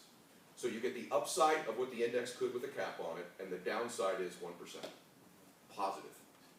To me, that's a Swiss Army knife. I get life insurance protection for the rest of my life. I can dial in how much life insurance I need, more when I'm younger, less when I'm older. I can accumulate money as the market goes up, I get great rates of return, and when the market sucks, I'll take my 1 or 2%. And I'll just float. So when all my friends are jumping out of buildings losing money, I'm like, I'm cool. I'm at 1 or 2% on my money. I love the product. It'll be very difficult for you to argue with me against anything other than that product, okay? Because of what I just told you. Now, there's fees, there's all these other things. It's not a pure 40 and 360 type deal. But by and large, I think the product you should be recommending to the vast majority of people is the following. When they're super broke and they've got $25 a month, we want to protect them with term insurance. When they've got more than $100 a month to put away, I believe they should most of the time, not all of the time, be in an IUL. And in that IUL, and I'll talk about where I like whole life, and then we'll be off this topic, okay? IUL, I like for the vast majority of people who are putting away $300, $400, $500 a month. The only thing I want you to remember this word, I want you to write it down, overfund. What overfund means is that there's a premium that someone can pay monthly into their account. I want you to always have them put more than that in, and you don't make commission on that overfund. But what it does is it gives them more and more savings cushion over time if their insurance gets more expensive. It's a lower commission type thing. We'll teach you how to do it. But by and large, you're going to be able to offer people a product that gives them lifetime life insurance protection with upside index returns with no risk of losing money. Does that sound good? Yeah. Okay, that's not exaggerated. That's not half the story. That's exactly how the policy works. I'm on video, I'm on audio right now, that's how the policy works. There's restrictions with caps and fees, but in theory, that's how the policy works, and I freaking love it, and it's one of the reasons we've exploded as a company, because we're able to offer it. Now, if they go, no, I'm dying, I need this VUL thing, or I need this. The other thing I like about the index thing, by the way, is you only need a life insurance license to sell it. So you can be involved with the index for now, maybe someday you won't. Or you can be involved with that, you just need that. The variable, you need a securities license. We'll talk about that at the very end of the day. Okay, so, by the way, it's really, really ugly right here. Okay, so Ed, where do you like whole life? I'll tell you where I like whole life. I like whole life for rich guys. I like whole life for very affluent people who are looking for estate planning. Why? And you're gonna run into these people. They've got millions and millions of dollars. They need asset and estate protection. One of the reasons whole life is good is I know exactly what the life insurance is gonna cost me. There are lots of people who buy life insurance simply to preserve their estate. You understand? I've got $100 million my kids are gonna inherit. I need to buy a $30, $40, $50 million life insurance policy that will pay the taxes for my family.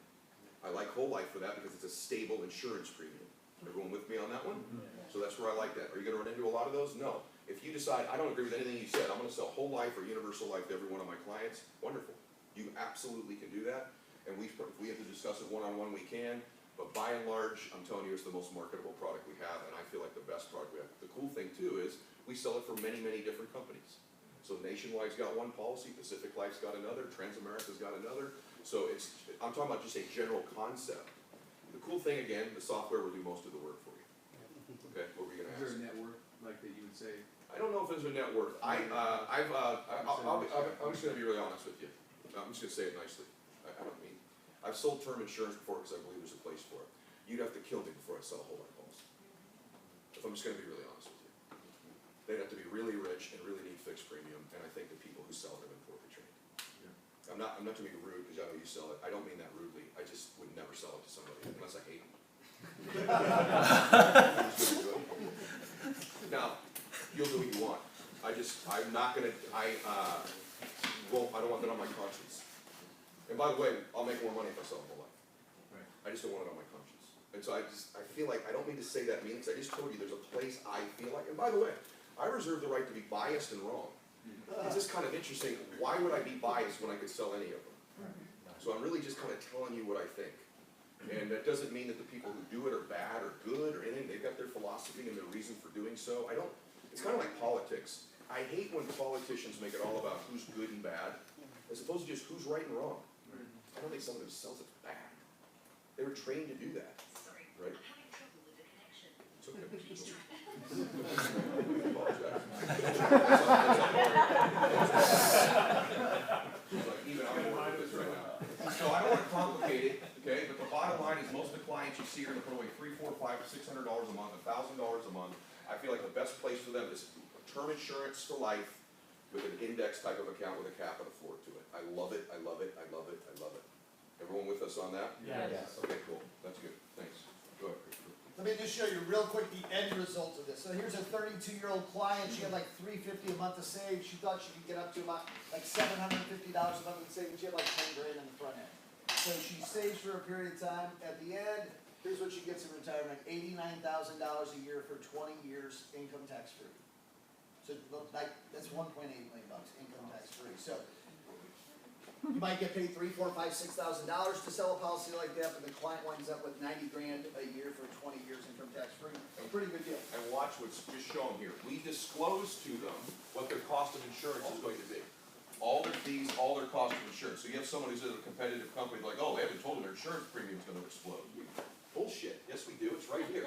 Here's their cost of insurance, and it doesn't explode because we reduce the face amount on the policy. Not only did I show it, this is a real client, I actually added up every year of all the costs to explain to her, okay, these are the costs, they're a lot, here's what they go for, but here's what you're gonna save in taxes, here's what you're gonna wind up with, does it seem like a good fit? Then we got into the feature. Can I ask you a question? Yeah. Because I don't know. Yeah. The cost of insurance here is $27,446. What is that? The cost of it, that was the cost of insurance for the first 37 years of the policy. Okay, so I want you to stay with us on this. Here's how 37 disclosing you'll years. be. This person, so do you think people, by the way, would buy an index universal life policy who don't even care about the life insurance?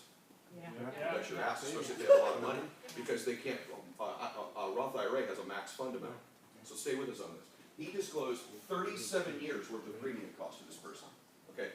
So I don't know what'd she pull out over her lifetime? What was your number? 89 grand a year for 20 years, so basically 1.8. Okay, so would you, check this out. She pulled out $1.8 million to spend $27,000 on life insurance. What would she have paid in income tax if she pulled out that $1.8 million? So that's what we mean. I want you to understand how fucking unbelievable this is, you guys, what you're about to be able to offer people. She spent $27,000 over 37 years to save essentially $1.8 million in taxes. That's the brilliance of saving in something like an IUL, okay? Because we can dial the insurance costs down. This is unbelievable, and I'm telling you, people need to know this. They do not understand that something like this exists, and here's the only reason it exists. Let me just so you know. Term insurance was the answer to this, frankly, scam that was whole life for years. They started selling all of this term insurance because some products have a niche. Whole life should be sold to the mega, mega, mega wealthy, and term insurance should be sold to the mega, mega, mega poor. And over time, term insurance was crushing the life insurance industry who was selling whole life. This is the history of insurance. They sold all this whole life, all these guys made all these insurance premiums, made money for years, and people started to figure out, this shit sucks. So they started doing buy term and invest the difference, and it was killing the industry. So the only reason IUL exists is because the industry had to create something damn good to just survive. It's just a response to the market. That's all it is. And then they created VUL, which I loved, except people started going, well crap, that was great when the market was good, but man, when the market went bad, that wasn't so good for me anymore. And so then they created products that have caps on the upside and caps on the downside. Okay, and so $27,000 over her lifetime of life insurance premiums to save millions of dollars in taxes. Pretty cool, huh? You starting to get this? Okay. By the way, we illustrated the projection, the growth on her savings at 7.9%. That exact product has averaged over 12% the past 20 years. So we're under-promising, and it's likely that if it did it on average last 20 years, it's probably going to perform at a higher rate than we're showing her right there. So We won't even allow you to illustrate any much higher than that. So as a company, we protect the consumer by not illustrating crazy rates of return. So you're not gonna even show your clients 12 and 15% rates of return, you're gonna show them 6, 7, and 8 to protect the marketplace. We won't even let you do it. Because that thing would look incredible if we showed 12%, wouldn't it? Which is what it actually did. But we undersell and show them 7.9 instead of the 12 that it's done so far. Pretty cool. I'll show you a quick comp example. So, senior associate who makes 4 of those sales, somebody's saving $300 a month in that product that Ed and I just described. That's gonna pay a senior associate with us $8,100 a month. If they're making 2 sales a week, that's 16 grand a month, okay? By the way, if a client puts more, if it's $400, $500, $600 a month, the compensation goes up. So I want you to think about it conceptually. I make more money to help Jeff save more of his own money. I've never had one client 20 years ago. You know what I figured out like 5 years ago? We only wanted to save this much. You talked us into saving this much more. We got all this extra savings. We don't know what to do with it. That hasn't happened once, right? So you're a senior marketing director. That's like a broker in the real estate mortgage industry. You make 4 sales a month personally, and they're $300 a month sales, like an average sale. We'll pay you $11,700 to do that. By the way, as Ed was saying, you're advanced roughly half that commission about 5 days after you submit the sale electronically. You're not waiting 90 days for appraisals and all this sort of stuff. You've got this enormous sales team of 8 people, and they're making 1 sale each a month. That's an extra 23 grand. Next slide. Okay, let's go back. I just want to make sure everybody gets this. Can we go back? Yeah. Okay. We did this as small as we could do it, guys. So we took the smallest client you'll probably see most of the time, which is $300 a month at our average position. That's $8,100. We'll pay $100,000 a year to put away $300 a month once a week for a basic client. That's without the renewal, that's without the trail, that's without rolling over their IRA, that's without them putting any cash in their policy. Without building a team. So, and by the way, just to give you some perspective, for my first 15 years, I averaged about 22 to 23 personal clients a month. This is 4. Okay, so we're underdoing this here. So that's at $300. What client puts away $600, double it. $1,200, double that. Okay, so you're starting to get it. For you to go make $250,000, and again, what Christopher said, I just want to reinforce this. We went and saw the client. It's typically 1 or 2 visits. Okay, oftentimes it's 1, because they didn't have anything before we got there. Sometimes we gather a bunch of data and come back and help them. But I basically spent 1 to 2 hours with this person. We gathered their data. They put away their $300. In this case, he used a small number. Okay, you electronically send that application in. About 5 days later, half of that commission's already in your bank account before they've even paid. Once they're insured and covered, we advance you basically the rest of it. They have to pay that premium for 14 months or you owe it back. After 14 months, you start to get renewals on that income. And if they cancel the 15th, 16th month, unfortunately, they're gonna lose the vast majority of what they put into it, so we don't want that to happen. One more thing I wanna say. This is a long-term program. If someone doesn't intend to do it all the time regularly, they should not buy an IUL or any other type of policy like it. One cool thing I should tell you that we didn't say earlier, what if in like 6, 7 years they lose their job? Right? And they've got, say, $40,000 of savings inside their IUL. You think that's likely for some people where they have an income interruption?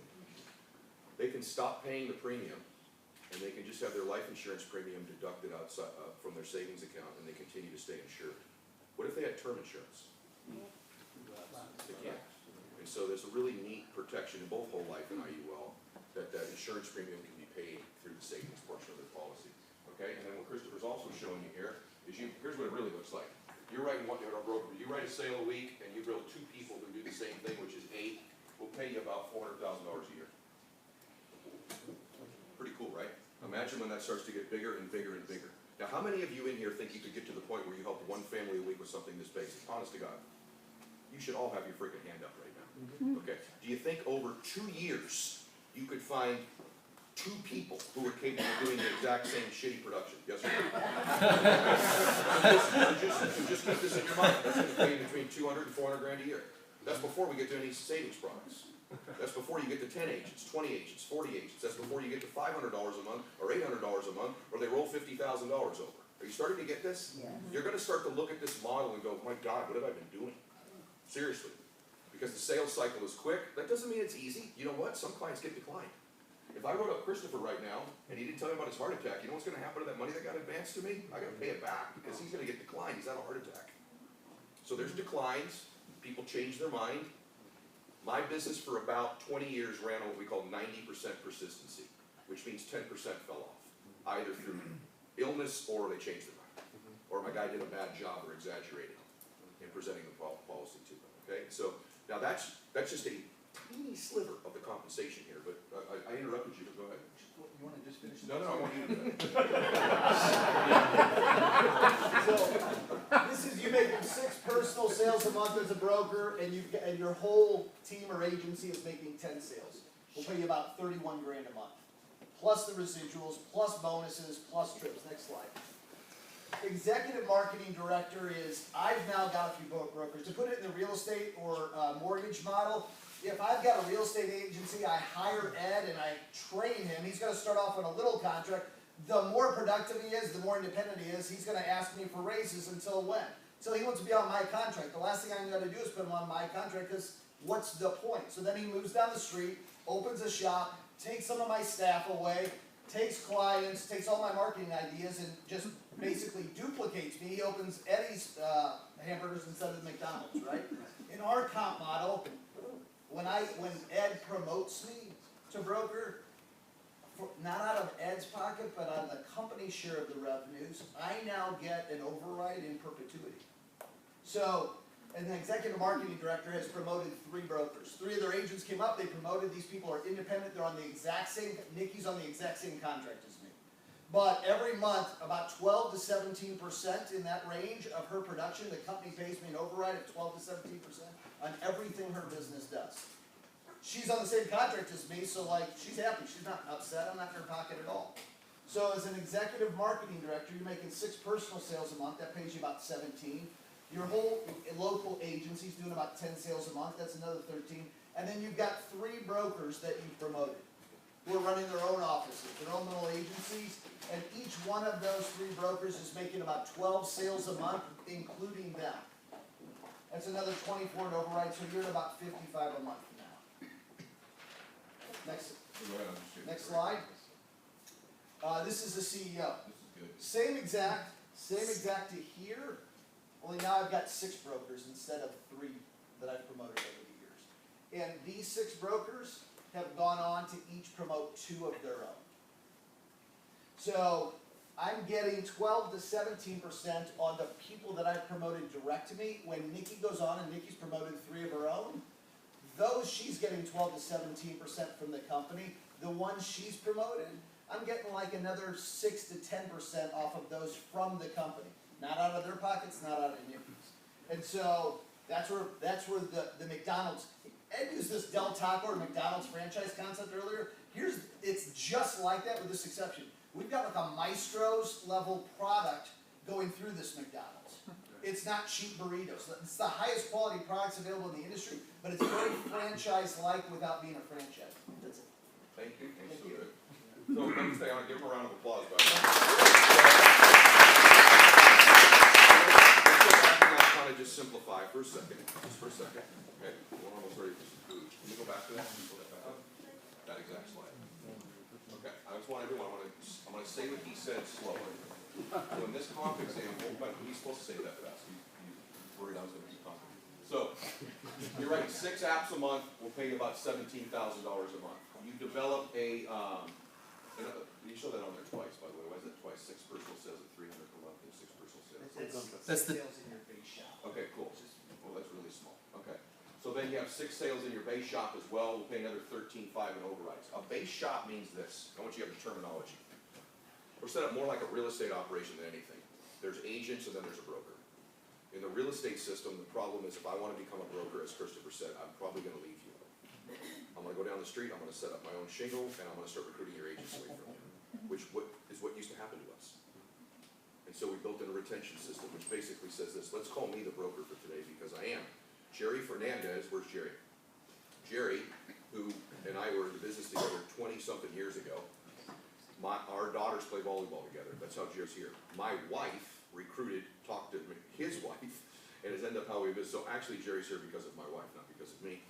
And Jerry and I have always wanted to be in business, and I think Jerry's like, I don't know what the hell happened to Mylett, but whatever he's doing, I think I want a piece of this. I'm a broker, Jerry's an agent, but most of you here are somehow affiliated with Chris or Jerry in some way, shape, or form. Very soon, like within a matter of a month or so, or two, Jerry will be a broker, will be an SMD. And the real estate system might lose it. And so what Christopher's telling you is Jerry will now get my contract.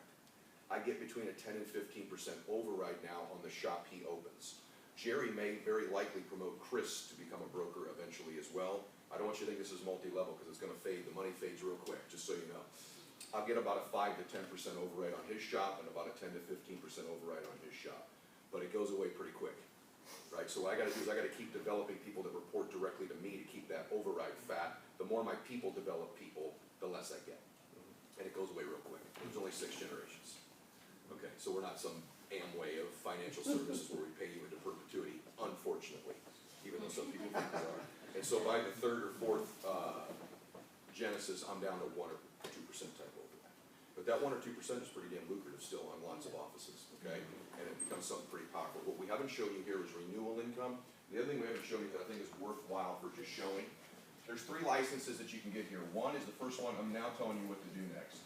You have to go get your life insurance license. It's a pain in the butt. How many of you in here have already passed? Okay, so a few of you already passed, so it's not that hard. If we can do it, you can do it. It's a lot easier than it used to be. You have to get a life license. That'll allow you to sell whole life, term insurance, and index universal life. So the core products you can sell now with just those licenses, or if you don't want to sell them, you can match them up with somebody and split the income with them. Make sense to everybody? It also does it make sense to everybody? Yeah. It allows you to override. So you gotta get that license. That's one of the first things you need to do. Then, if you choose to, after that, you can go get into the securities business, if you choose to. That's, in our case, a 6 and 63. You could go get a 7 if you want. This is not easy. This will allow you to trade stocks if you want to. Some of our folks have a 7. The vast majority, like 95% of our agents, eventually someday go get a 6 and 63. That allows you basically to market mutual funds, okay? And it's a cool license, and about probably 30 to 50% of you will go get that license eventually. Some of you are gonna decide you just wanna stay on the insurance side. Why? It's easier, and there's far less legality involved.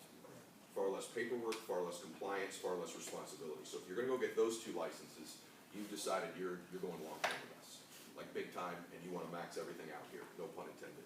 Go ahead. As of last October, you need an SAD. Yeah, you do. You need that. That's part of the flow. Now, having said that, there's another thing that we do that I think is pretty awesome. Okay? And this is what we call active money management. And there is some huge benefit to people and some huge damn income here for you. That's a 65 license. That allows you to be a registered investment advisor. What a 65 is this, just stay with me because then we'll be done with product stuff and compensation stuff. You're starting to get the flavor here. Yeah. What if you built 100 agents over the next 5 years? You could be at 8, 9, 10, 12, whatever, right? You'll decide that. Here's the deal. Mutual funds are great, but they kind of go up and down with the market. So what a mutual fund is, it's a fund of stocks owned by, or different types of financial instruments owned by somebody. They're great products, we market them, I enjoy them. There's a negative. The negative is that when the market starts tanking, most mutual funds tank pretty quick because they're not what we call actively managed. So as I personally started to get very wealthy, I was invested in mutual funds. And I'd meet guys at the Madison Club and other places, they're like, so who's your registered investment advisor?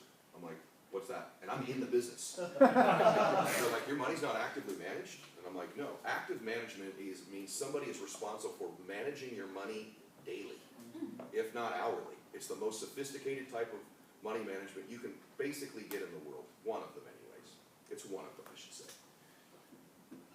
At the time, almost all active money managers were looking for $10 million cash and more.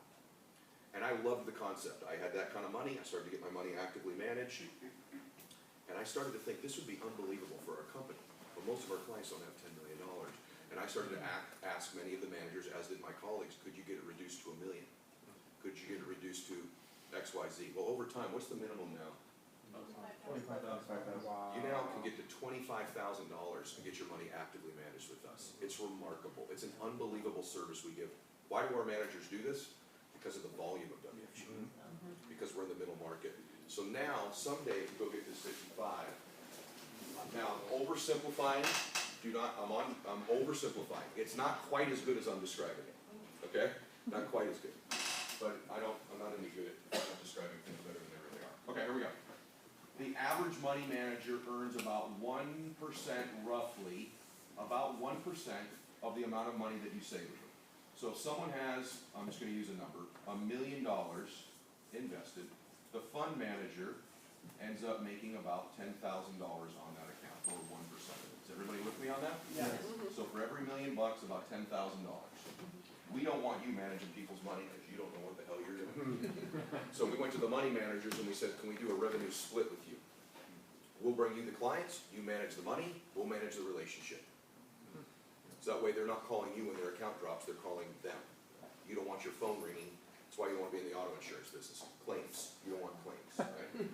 And so roughly speaking, that 1% fee, and I'm overgeneralizing and oversimplifying, is shared with our field force. And so essentially, and this is a roundabout number, you get somewhere around the top level about 60% of that number right there. If you're at our top level called S&D, and our average person probably earns about 40% of that number on their assets as well. So over time, when you begin to accumulate $1 million, $2 million, $5 million, $10 million personally under management, you're starting to get to some significant mailbox income. You may have one client roll $10 million over. You may have one client roll $3 or $4 million over. You start to get to $30 million, let's say, in assets under management personally, 1% of that is $3 million, is it right? $300,000? $300,000. 60% of that is about $150,000 a year in recurring income that comes in whether you get out of bed or not. That's before you override your team. You still get overrides on that too. So in that system, if Jerry's getting his 60%, I'm gonna get my 10%. I'm starting to override my team's assets under management as well. And now I'm building a long-term income. So picture something here. It's 7, 8 years from now.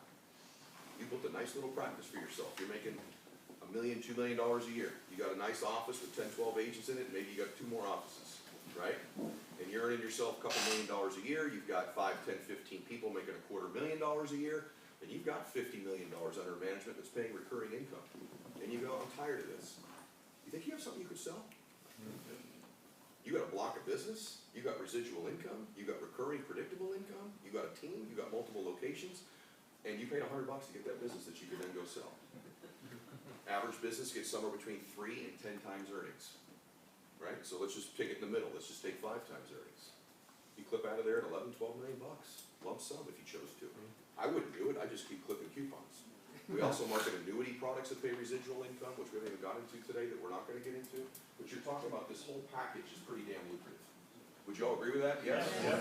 And again, you're gonna forget 94% of what I said today, and it's okay, but because when it's represented to you, you're gonna remember it. Okay, you're gonna go, that's what he was talking about, I remember that, that's the thing where they advance the money, okay, I only got half my commission, I remember them telling me that, I get the other half when it's issued. Okay, I'm with this client, I like this product, you'll get it, right, you'll put it all together, and the more you come to meetings, the more it's nuanced, the more details. So, And now we can do 401ks as well. yeah, we can go, Inside the 401k. yeah, you can actively manage a 401k, we have a guy in Texas who has the Southwest Airlines 401k account, that's a damn good account. You imagine just walking along every year clipping your residual on Southwest Airlines 401k? Pretty fun stuff, right? We're not, and again, that's like this policy Christopher illustrated at 7.9%. I'm not showing you any of that. But some of you have contacts at companies, don't you? Long term, or do you think you might recruit somebody who owns a company? And you pick up that company's entire 401k? Right? So there's all this stuff that we're not gonna cover today because I've already bored the hell out of you, I've already confused you for the most part. And today's meeting was designed to get you a lot of information, confuse you a little bit, and here's what I want you leaving with when we leave, okay? I want you going, shit, I kinda get a little part of the system, that was pretty cool, I get that the company's well backed, I get that there's a platform where we can help everybody, I get that we can offer every financial product, I kinda get the ones they like, sort of, right? I kinda get this system thing. You should be starting to think who would be great recruits or clients for your business, who should I get introduced to this, who would present it to them. It's gotta help to some extent that you can say you're not bragging, but you should tell them you're in business with me. You should say, this is the mentor of the group. He coaches the president of the United States, one of them, he coaches a lot of the top entertainers and athletes in the world. Maybe you should at least listen to what he has to say about this, right? So we can leverage me as well, which I think you should. Follow me on Instagram. Like and comment my post, till Instagram takes likes away. So what do you need to do now? What are your marching orders? You ready? Yeah. First thing you need to do is you need to get with somebody and do an AMA if you haven't done it. An AMA is that application to get a code number with us. Raise your hand if you got a code number. Okay, cool, that's how we pay you, that's how we track who you hire. You gotta have one of those. If you haven't done that, whoever brought you here, or whoever brought them here, or whatever, you need to get with them. I know this is disorganized as hell. Realize, normally you come to an office and we just do this. Because we don't have it, you kinda get it. And so these guys here, Mike, Chris, Jerry, these other guys, they're semi-familiar now. Okay? What they are is remarkable businessmen, who I'm really proud to be in business with, and are very successful in their own rights, and are gonna make a fortune here. And we've also got some licensed dudes coming on board here. We're starting to put the picture together. But remember what I said earlier? This is predicated on us having a precise system, right? We are the antithesis of that as a group right now. Would you agree with that? Yeah. Nothing that I described to you happened. Nothing I described today happened with you. Right. All of it happened differently than that. And my great fear is that because I'm so damn busy that this is gonna stay disorganized like this. So I want to give you a little snapshot today and you start going, okay, we need to start kind of doing these things he said. My goal, I'm going to tell you in a minute, is that by January 1st, you're in business with me and us, and that we have this stuff sort of pretty well worked out by then. So you're going to need to be patient with me and these other folks around here for the next 45 days as we all piece this together. Good news, you're a pioneer and a founder with me. Bad news, you're a pioneer and a founder with me. This thing is really ugly. Here's what I will tell you. If you stay in business with me for the next 2, 3, 4 years, I'll help you get wealthy. And I'll help you be happier. And you're gonna help a bunch of people with their money, and you're gonna feel really proud about what you're doing. And it's gonna be harder than I've described it. There's all kinds of things I didn't tell you today because they haven't happened yet that are negative. People are gonna let you down, you're gonna have appointments, people are gonna say yes and then quit, there's gonna be all kinds of crap happen, okay? But what do you need to do to make this work? Because here's what I'm always gonna do. I'm gonna always tell you the truth, I said that in the beginning. And if I said something today that wasn't true, it wasn't intentional. It was a mistake. And if you talk for 5 hours, you probably say something that wasn't true. I probably said something that wasn't true, but I didn't mean to. So the first thing you need to do, you need to get AMA. Get your code number. The next thing you need to do is you need to do that hiring interview, right? And you need to get those 3 text messages sent out with someone who's training you. Everyone with me on that? Yeah. You gotta get a code number, and you gotta get together, and you gotta do that, hey, I'm getting started, blah, blah, blah, blah, blah, blah, blah, blah, blah, that thing I said earlier. Okay, that's the next thing you gotta do. You should do that today. Worst case, tomorrow. Okay, let's just get this moving. The next thing you need to do Because you gotta get yourself in the system. The next thing you need to do is you need to meet with somebody one-on-one, and this may take a week because we have to get a couple people trained up to speed. Okay, you need to meet with someone one-on-one, and you need to do your own financial strategy. Okay, you need to go through the FNA. That does not mean you have to become a client. If you're not qualified to be one, you don't have any money, I don't want you being a client yet, we're gonna make you some money. But if you're qualified, get a product, make sure you own it, make sure it's one that you like, make sure it's one that suits you, and we'll get you matched up with somebody who can help you. Now, Jerry, Chris, Mike, all you guys, you have access to the people we're bringing on board that are licensed, yourselves are getting licensed, and if you want to expedite things, you can get access to Christopher, or Nicole, or Jeff, or people like them, and you could agree to have them go out initially and help. That'll cost you some money, because they're gonna get half the income. If you don't wanna do that, you can wait, but it might help, at least have access to them for the team as well. Okay, everybody with me on that? Yes, sir. Okay, so that's the next thing we gotta do. And then what you gotta be able to do is we gotta start to plug you in between Chris and Jerry. What do you guys wanna do? You wanna get a call next week? Chris, stand up, Jerry, stand up. These are the two kind of leaders of the group. What would you both wanna say to everybody, and then what would you like to do next as the next step? Just say to everybody, man, I just wanna thank you, honestly, I mean, it's pretty humbling for someone, of your level of success. You've been going a million miles an hour, traveling the whole country, for you to take a Monday to come here and help us. So super proud to be in business with you. Thank you, bro. So, and thank you everybody for showing up. Okay, thanks, man. Yeah, no, thank you very much. I mean, I pay to get coached by you, so Right, this he's in my means- coaching program. This means a lot to me, and everybody who I invited here kind of knows me in some way. This is something special, guys. We all here are high earners, and I think we can do something special for people and our families. And just open your minds a little bit. I know it's a lot. I know we're really busy, and Ed touched on it. We have resources. We have people. We're in front of the consumers. That's the big thing. You know, open your minds and your network and dream bigger. And Ed's really helped me do that. And since I've been working with him in my business, just alone, it's tripled in 6 months. That's you. Yeah. So just open your minds and think how you would fit. Are you a recruiter? Are you in front of the consumer? Let's really wrap our heads around that. Figure out how you can get the time out of your head, because I know that's where a lot of you guys are struggling right now. It's where I struggled when I got presented the opportunity, and now I'm all in. I know you gotta have, and I'll let you keep talking, you gotta dedicate 3 to 5 hours a week now, at least. You can find that. No matter what you're doing, you can find that. And that's what you gotta start with to get caught up in training. I didn't interrupt you, but I just want you all thinking, like, what's this gonna take from me? You gotta get 3 to 5 hours right now. You have to get to the meetings, you're gonna have to begin to, some of you are in Bakersfield, some of you are in Sacramento. We gotta figure all this out. You know, are we gonna do a Zoom meeting every week where you can at least plug in? How do you create that mixer zone if you don't have a facility? Do we plug into the existing facilities? All that stuff, there's some things to be worked out. How cool would it be, though, to be the first person in my group in Bakersfield? You literally own Bakersfield. How cool would it be the first person in Sacramento? How cool would it be one of the first 50 people in all of Southern California in our group? Remember, this group, by the way, will be in all 50 states, will be in multiple countries, and this is the first meeting I've done. I don't even know what the hell I said today. Right? But I've been doing this for a long time, and I feel very confident that I know how to go build this, and wait till we turn my social media switch on. Wait till that happens. You'll be really glad you're one of the first 50 then. Because when we start telling millions of people about this, it's gonna get really, really interesting. So, do you think the next step, Chris, for everybody is to, obviously they gotta get AMA, Yep. they gotta get their one. How would someone in here go, okay, how do I get my AMA? Yeah, so I would say everybody reach out to who invited you here. That'd be the next step, whether it was me, whether it was Jerry, Aaron, Mike, whoever, and we'll get it all coordinated.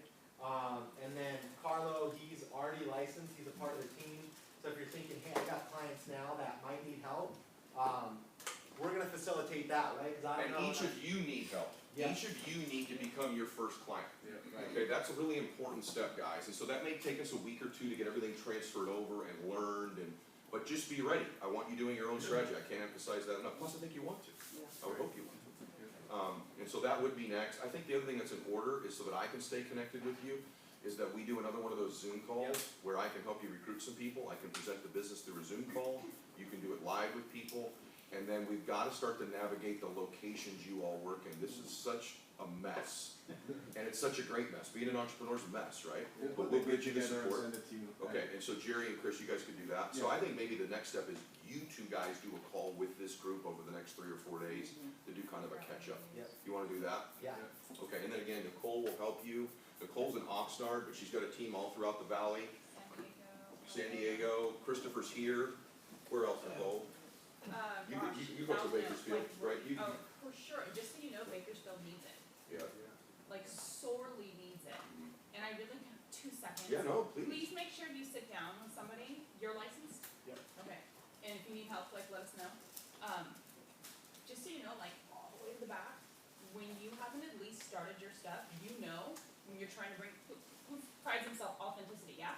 Okay, you know you're full of it when you haven't sat down and done your own stuff yet. Yeah. So, remember I said it earlier, if you were in here, people smell it, so get it together, do not take a long time, get your stuff together so you know, so then you can authentically with your people, right, hey, let's sit down, like, we're not trying to make you clients so we can make money, I want you to be legit when you're sitting down in front of people, because you own that, Yeah. right, and there's a lot of locations, I'm gonna tell you some, he said there's some bad, there's some good people too. That's right. In fact, the vast majority are good. I appreciate you saying. And by the way, Jeff is in Diamond Bar. So I hope you know this. I want to step back. Is the food here, by the way? Yes. Okay, stay with me for a second. Okay. I can honestly tell you that at this stage, I'm not doing this to make money. And I want you to please hear me on this. This is the lowest rate of return investment I could make for my money the next year. It's a lot of work for me. Nothing I will encourage you to do is have a personal financial interest for me. Now, by the way, if we turn the clock back 20 years ago, a lot of what I would encourage you to do is home thing. Right, this is not that I'm a wonderful guy, it's that I'm at that stage in my life. Right, so I'm here, listen, I'm here solely dedicated to helping your family's dreams come true. It's what I wanna do. It's why he's in my coaching program. I wanna see your families win. And I know a lot of you are already winning, and I think at least what today did is you're like, yeah, but compared to what? Compared to what? I thought I was winning, but compared to what? And you know what? I'd like it to be bigger. And so, what I'd like you to do, if you're fired up, which I hope every single one of you, and if you're not, that's great. Thanks for investing 5 hours with me today. But I would recommend A, you get your AMA done. B, as soon as you can get it organized, get that financial strategy done. And if you can kind of start to put together that text message for a Zoom call or a live call, I do. You know, I think that would be probably the next step to get some interest, and then hopefully during, as long as all that takes, that you get your financial thing together and you get your code number and all that, I think we'll have it figured out where you all are by then. Those of you that are in remote areas, you're really fired up about this. And those of you that are, how many people here are bilingual, just curious? Heck, yeah. Thank you, Lord. I love this. I love where you're all at. So, how many of you are fired up about this, by the way? Good, I hope you are. Please be patient with me the next 60 days. What I am doing, and this is a pretty big sacrifice, but I want you to know what I'm doing. I am dialing back a lot of the outside stuff I do to do this. And so I'm walking away from probably 100 outside speaking gigs next year. I had a whole tour in Europe that Rachel Hollis and I were doing together. It is a her tour. I'm gonna cancel that tour. That's costing me about $6 million. You know Rachel? You know Rachel? Yeah. Her book? I'm in that book. I just spoke at her event this weekend. That was one of the events that I spoke at. And I'm gonna bring Rachel in. How'd you guys like to do a women's night for financial advice and have Rachel Hollis be the guest speaker? Think she could bring some women? Yeah, what if we wanted to do a military night and I brought in the guy who killed Osama bin Laden and David Goggins? Okay, so I brought Robert O'Neill in, who killed bin Laden, to speak to RSA last year. David Goggins has been on my show, he's one of my great friends. I want you to start thinking through who we can bring in to leverage people, right? Like, when I say we're gonna do a veterans night, I'm gonna bring in Goggins, I'm gonna bring in Robert O'Neill, I'm gonna bring in the best veterans in the country to help speak at our event, and we're gonna have any problem selling veterans. And when we need to bring in women in business, I'll bring Rachel in, who's the #1 business leader in the world in business. And if she doesn't work, we'll bring in Sarah Blakely, who founded Spanx, who's one of my dear friends. I'm pretty sure she'll have some credibility with the room. So you're in a ridiculous situation here, right? You're in a ridiculous situation. But what do we have to have before I can do any of that? We have to have this whole precision thing now, right? All that stuff that we still don't have. Can you imagine dumping 300 vets? Right now, if we wanted to, and we did a veterans night, and I said, hey, the guy who killed Bin Laden's coming, and David Goggins is coming. Could we get a few vets to come to that meeting? Yeah. We could go do it at Staples Center, right? Okay, absolutely, a free meeting with David Goggins, right, we'll be fine. The challenge is, where will we put those 20,000 clients and recruits right now? Our problem long-term, and it won't be for you either, because guess what, the people that you think would be pretty interested in this, half of them are gonna be. So our problem will not be, can we find clients, and our problem will not be, listen to me, long-term, can we find potential recruits here? It's not gonna be our problem. Our problem is gonna be, can we get this system down, and can we get the first 50 people licensed and knowing what they're doing, and clients themselves? You're in a really good spot, okay? Will it work out as easy as I just said it? No. Would Goggins come? Yes. And by the way, what's also cool, what if we did a night for former athletes? And I said, I'm gonna bring Terrell Owens. By the way, you guys know Marshall Fox been on my show? Yeah. You know Marshall runs our office in San Diego. He's in WFG. Marshall Fox runs our office. And so, we could certainly get Marshall there, I'm pretty sure. He has one of our offices. But what if we did a night where I said it's UFC night, and I have Chuck Liddell, who's on my show this week, and Dominic Cruz and Joe Rogan, or whatever, right? Like, so we'll get people, right? You need to get your shit together. You need to get licensed, you need to get your policy, you need to get your AMA, and then we need to have a bunch of fun with this. Okay, so I'm super excited for it. So Erica right there is also my sister, that hot girl right there. We brought a little bit of food so we could just hang out for a few minutes, and then is there any questions before we break, because we got 20 minutes, but I feel like we can finish sooner. Any questions from any of you about anything we covered today, anything to get started, anything? Yes? Or personal, who sets us up with the one-on-one so we can go over our financials? Great question. I think you're gonna have to get with these guys so that they can book it. I bet you're probably a week away from us being ready to help you unless they leverage one of these people. Yeah. Okay, so it would be Okay. Brian. Thank you. Okay. What else? Yes, sir. On the policy you guys are talking about, the IUL, so the 1.8 payout, if they, isn't over like the next 40 years after that, but what if somebody passed away and they've only got paid out $1 million of it, and there's 200,000 left on that? They get the difference. You get the difference. Yeah, cool. Yeah, they get the difference. You get both your insurance, death benefit, and whatever cash you have left in the policy. You were saying about the premium exploding, Yeah. and you were talking about that kind of as a pushback. Yeah. How is the system, for what you were mentioning that you just did, The policy's sort of from the get automatically designed to do that, to reduce. You can do it two ways. You can do it where the face amount stays current and the premium goes up, or you can do it where the face amount diminishes as the cash goes up. So the way you have the software set up. Correct. Okay. Yeah, but that's a really good question, yeah. And it's a real issue. It's one of the negatives No, of yeah, IUL. that's like when I was doing my research. it Yeah, was like one of the that's negatives of the IUL. like huge. Yeah, and we need to protect that. Remember, there's, the dangerous part of the industry you're about to get into is you really hurt people. You can really hurt people. Can you do that in the mortgage business? Absolutely. Right? Yes. Do you have material in Spanish?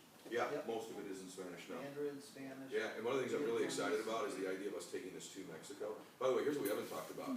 What happens when we take this to India? Right? What happens when we do that? What happens when we take this to Europe? Those are in the future. But how'd you like to be overriding a team in multiple countries? Maybe for some of you, like, I'd love to go to Spain and open an office and take my family on a year break. So there's ideas like that. Here's the other thing we haven't talked about. We haven't talked about potential equity opportunities in WFG. So what I mean by that, and this is just pie in the sky for now, as far as you know. But one of the other things some of these knockoff little deals do is they're like, yeah, but I own part of the company, which of course you don't. The founder of WFG told us all that too. We all thought we were part of a startup, and then he sold the whole thing and kept it all when he sold the Transparent. So, and by the way, and let's say the whole company's worth $200 million. If there's 30,000 people in a company, what's your ownership really worth? Right? And if your company was doing so well, you wouldn't be taking on more debt. So if you run into someone who's one of these knockoff WFGs and they tell you, well, we own part of it, you have my permission to dramatically laugh in their face. And I say that as a businessman, because if, by the way, I want you to think about something. If a startup WFG knockoff would work and was a viable thing where you could make billions of dollars in ownership, who do you think on planet Earth is the most likely dude to start one of those? Me. Me. Why wouldn't I be doing that? Why am I doing it here? I already walked away from my override of the company. I could go start a PHL or Ed Mylett, couldn't I? And by the way, I have real money, real backing, and I've developed thousands of people in this industry that have been successful. The people that lead those companies have developed nobody. Nobody. They still have the same people they left our company with, right? So why is it that those companies aren't growing? Why is it that they're relatively the same size? Why is it that we're 10 times bigger than them? Because the people running it have no idea what they're talking about. And that's not a negative about those people. They just don't know what they're talking about. So if a startup knockoff WFG worked, I'm the dude on planet Earth who should be doing it. And believe me, I thought about it. And the reason I don't want to do that is because I believe owning collective interest in all of WFG would be worth way more money. Just so you know. You guys ever heard of Primerica? Yes. Okay. Forget what you think about Primerica. Jerry and I worked there together when we were very young men. It was my introduction to the industry. That's where I learned about term insurance. I happen to think they're a wonderful group of people. I really do. Their product is horrible. It's extremely expensive term insurance. We crush them. I don't mean that disrespectfully. I just told you I think they're wonderful people, really trying to do good, really believe in what we do, and you're going to recruit a whole bunch of their people when they meet me. Because I used to be there, and I know everything about it. You know, someone at PHP, all these little knockoff deals, bring them my way. It'll be very easy, okay? Having said that, Primerica, their stock has been freaking bananas. Bananas. People have made fortunes on Primerica stock because Primerica went public about 5 years ago, and it's exploded. And just to give you an idea, Primerica stock has done about 10 times better than Transamerica and Aegon stock. Right? What if, just what if, WFG became a spin-off for the state of public someday? What would that look like when you had a behemoth this size? What if we didn't even do that, but we created a thing called reinsurance, where the business we write becomes a company that we spin off and take public? So just what if eventually, not only did you own your business that you own, but you owned a little piece of a monster company that IPO'd someday on Wall Street? What would that be like? So just consider what that might be. I can't tell you whether that would happen or not, but there's gotta be a reason why I decided to do it here, right? So you can think that through, yeah. What would be a good resource, like online or something, where we can go learn more about the products? It's a great question. Online to learn more about the products? Or I mean, videos or anything? so, Yeah, like, so there's a couple, so number one, we've got all these product providers, they're dying to train you how the products work. They've got recorded webinars so that you can, whenever it's convenient for you, download the webinar, watch Scoop Nuts. They train in our local offices. you go to walkway.com, what he's talking The about. place that you're really gonna learn it the most is as a couple of these guys are up and running, you get out in the field and you work with them and they show you, turn this style a little bit this way, try a little bit of this, a little bit of that, and then it designs perfectly like it did for that client. Really, it's, adults are experiential learners, you learn by doing it more than by watching or listening, but we do have those resources. I agree with that, by the way. But when you're first licensed, we can have a nationwide rep going to take you through all your products, Yep. for example, right? And they'll do much more boring and much better training than I did for you, but when you leave, and then you also have people on the team who know a lot of the industry already. Can you show me this? I just want to show you guys a website. A friend of mine created this using WFG, okay? We're almost done here. This is wealthwave.com. Can you scroll down to show them the videos where they are? Well, I don't know if it'll show you. Yeah, they did. Okay. So there's different sects, not sex, sects of WFG. Remember I said earlier, all the way from kind of the financial planner types, all the way over to the network marketing types. The financial side is a group called WealthWave. You'll hear that term in WFG pretty regularly. In fact, the first person I hired when I came back, I should tell you who I hired the former CEO of WFG into my team in the field. So the guy who ran our company for about 8 years, 7 years, one of my really good friends, when he left, they let him go. When they let him go, the first person I ever hired is the former CEO of WFG. And he is not a whiz-bang recruiter type dude. He's more of a financial dude. In fact, he had his own insurance agency called Colorado Brokerage for 20 years in Colorado. So this guy's a traditional general agent in the insurance industry, sold a lot of whole life, sold mainly whole life for many, many years. He was a big believer in the product. And no longer sells it, but because he's in the field with us. I have sort of had him affiliate with the WealthWave group because it fits his vibe more. They don't recruit lots of people. They don't bring lots of bodies in, okay? They're real conservative, real professional. They love products. They love training. They sit around all day and train each other on products. It's not a fun thing. It's a great thing, right? But it's like, can you picture me in those meetings, like the guy with the tattoo and the weird beard and all that? So this is him right here. Actually, this is Joe DePaula. Oh, wow. Okay, that's my guy. Just to give you an idea whether or not this works or not, you know who Joe hired first His first recruit was his own daughter. And she left the corporate world and came in here full time. His second recruit was his son Sam, who now moved to Philadelphia and runs an office for us full time in Philadelphia. And guess how Sam got to Philadelphia? I let him go into my Instagram direct messages. I get about, right now, without me soliciting, about 2,000 requests a month to go into business with me on Instagram. And so I said, Sam, I got an idea. Why don't you start looking at my DMs? And so the third dude that DM'd me was this guy Josh, who's in Philadelphia. He quit his job, came full time, and now Sam moved to Philadelphia to open that office with him. But if you wonder whether we believe in this, Joe knew the ins and outs of the company's CEO. He decided to join in the field. His first day he made $0. His first 2 recruits were his own children. If you're wondering. Both of them were college educated. Both of them were pretty successful. This wealthwave.com website, and I'll send a link to Joe's personal website because he paid the fee to Jerry. I actually didn't send it to you, Jerry, so I would remind me to do that tonight. I'll send you that link. If you could scroll down, it'll give you access to some of the things you've asked for. A little bit of the training on products, and where are the videos? Where are they? Okay, could you, so like, here's one, like, what is life insurance? Just show them what the different videos on here are, if you don't mind, go left to right. So, millennials, this is a video, okay, the end of wealth and retirement. This is a 28-minute video that's essentially our presentation. So if you wanted to send them the link of this video and say, this is sort of what this is, they can watch the video for 28 minutes. And it's kind of like, here's WFG, here's the backing. It's kind of what Nicole and Christopher did combined in a 28-minute long video. So that's a resource you have. Next. This right here is the perfect wave. It just talks about the market, baby boomers, millennials, the whole reason why WFG exists and why people need us. Third video is the rule of 72. This is about how money compounds. It's a rule you need to know. In fact, you should go watch that video. It'll give you an idea why I like IUL better than whole life. So money gets compounding sooner. Go ahead. Swiss Army knife, you saw that one? How money works is a financial presentation. This is one option of the presentation you could give a client about our products. If you want to look at the presentation. Dream Start here, you saw that one. That's kind of like a, let's start dreaming. What is life insurance? Kind of get basically how that works, okay? Millennials, this is a video to recruit millennials. So you have someone in that demo, you can send them this 3 to 5 minute long video and it kind of speaks to millennials, okay? Go ahead. This one is the Gen X generation, same thing, a video to talk to Generation X about the business. Go ahead.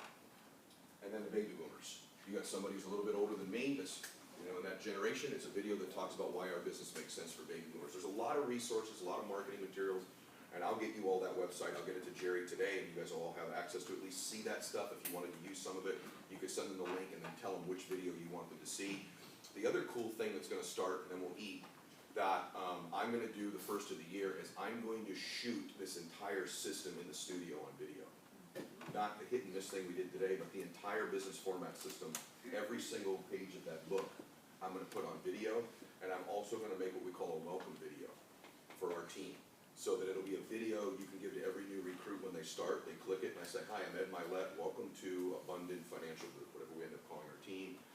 And I want to give you some of our standards, what we stand for, what we're going to do, and here's the first 3 things you need to be doing.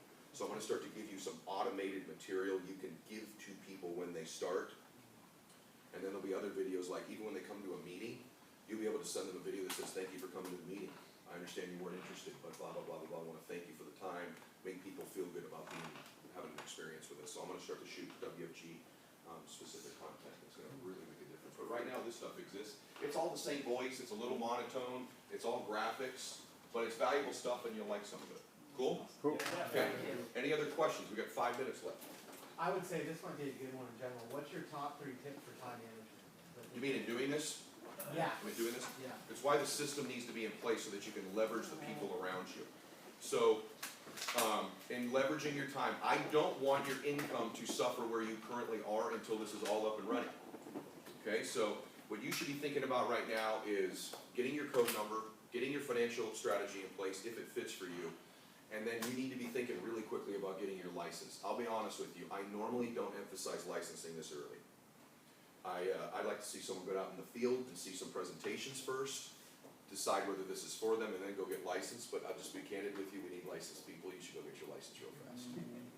That's going to change once we start. We just need you, okay? So in terms of managing your time, I think you just need to compartmentalize this. I'd schedule my couple hours a week, because to take the test required a little study time, right? What would you say? 6 hours. Yeah. 6 total hours? Yeah, I tried two hours the first time. Okay.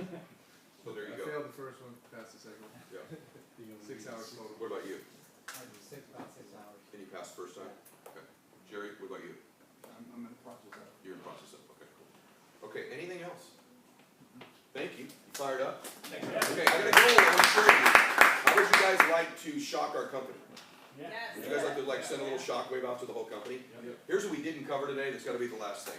We do the most psycho crazy travel and recognition in this company you can possibly imagine.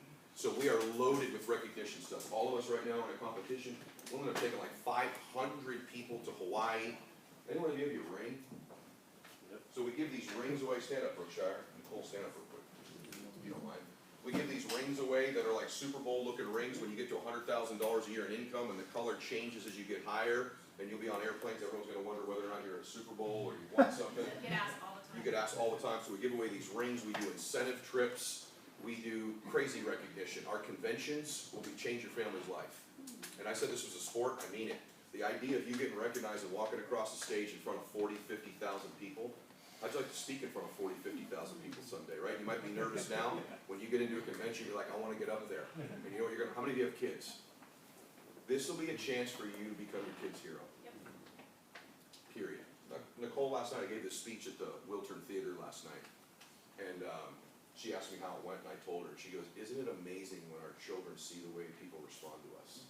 And the coolest thing in the world for you will be that first time when you walk across the stage in front of 30, 40, 50,000 people getting recognized, and you bring your kids with you. And you're like, Dad, this is pretty freaking cool. Or if you're married and you bring your spouse up there with you.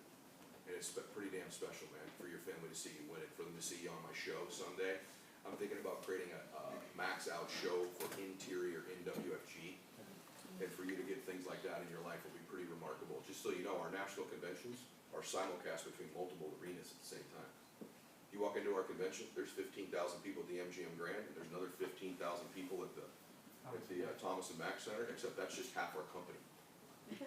And in 2 years, which you all be ready for, we're doing it, we haven't announced it completely yet, but in 2 years, actually this year we're doing it, but in 2 years it'll be the big one. We're doing an international convention, there's gonna be 100,000 people at the convention. We're doing it in the stadium. It's gonna shock the damn world. How cool would it be to be a player here by that time?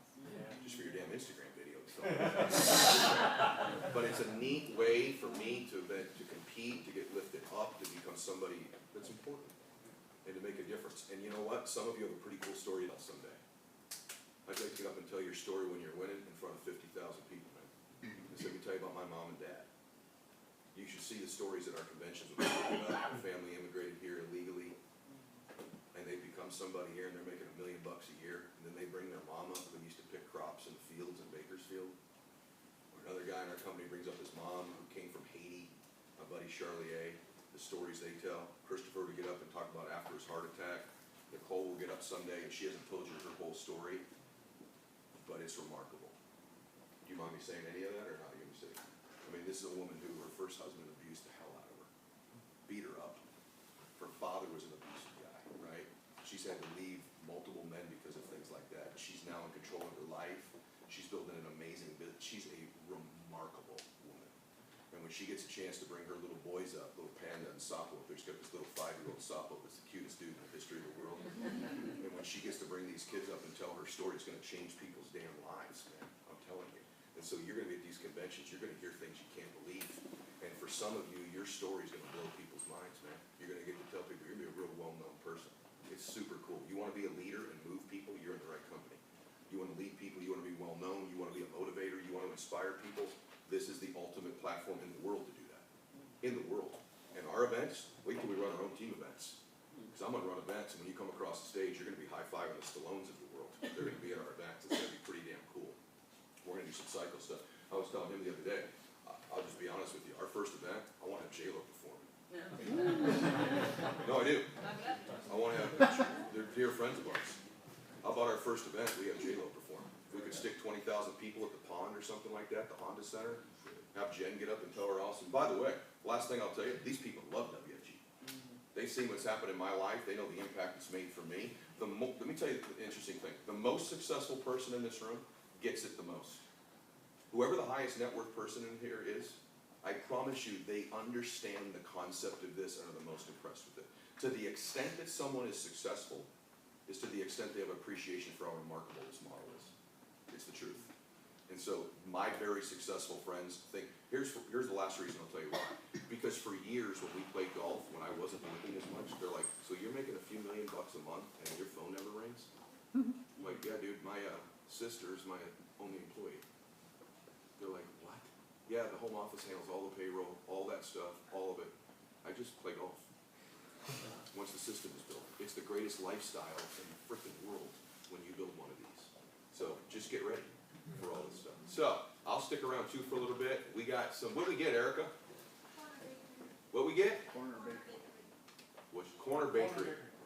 Del Taco's closed. Only the best. We should have got Del Taco. Right there. And I think it's Mastro's, not Maestro's. But, I'm pretty sure it's Mastro's. But we could have got Maestro's, I suppose, too. But I want to thank Nicole and Christopher for your help today.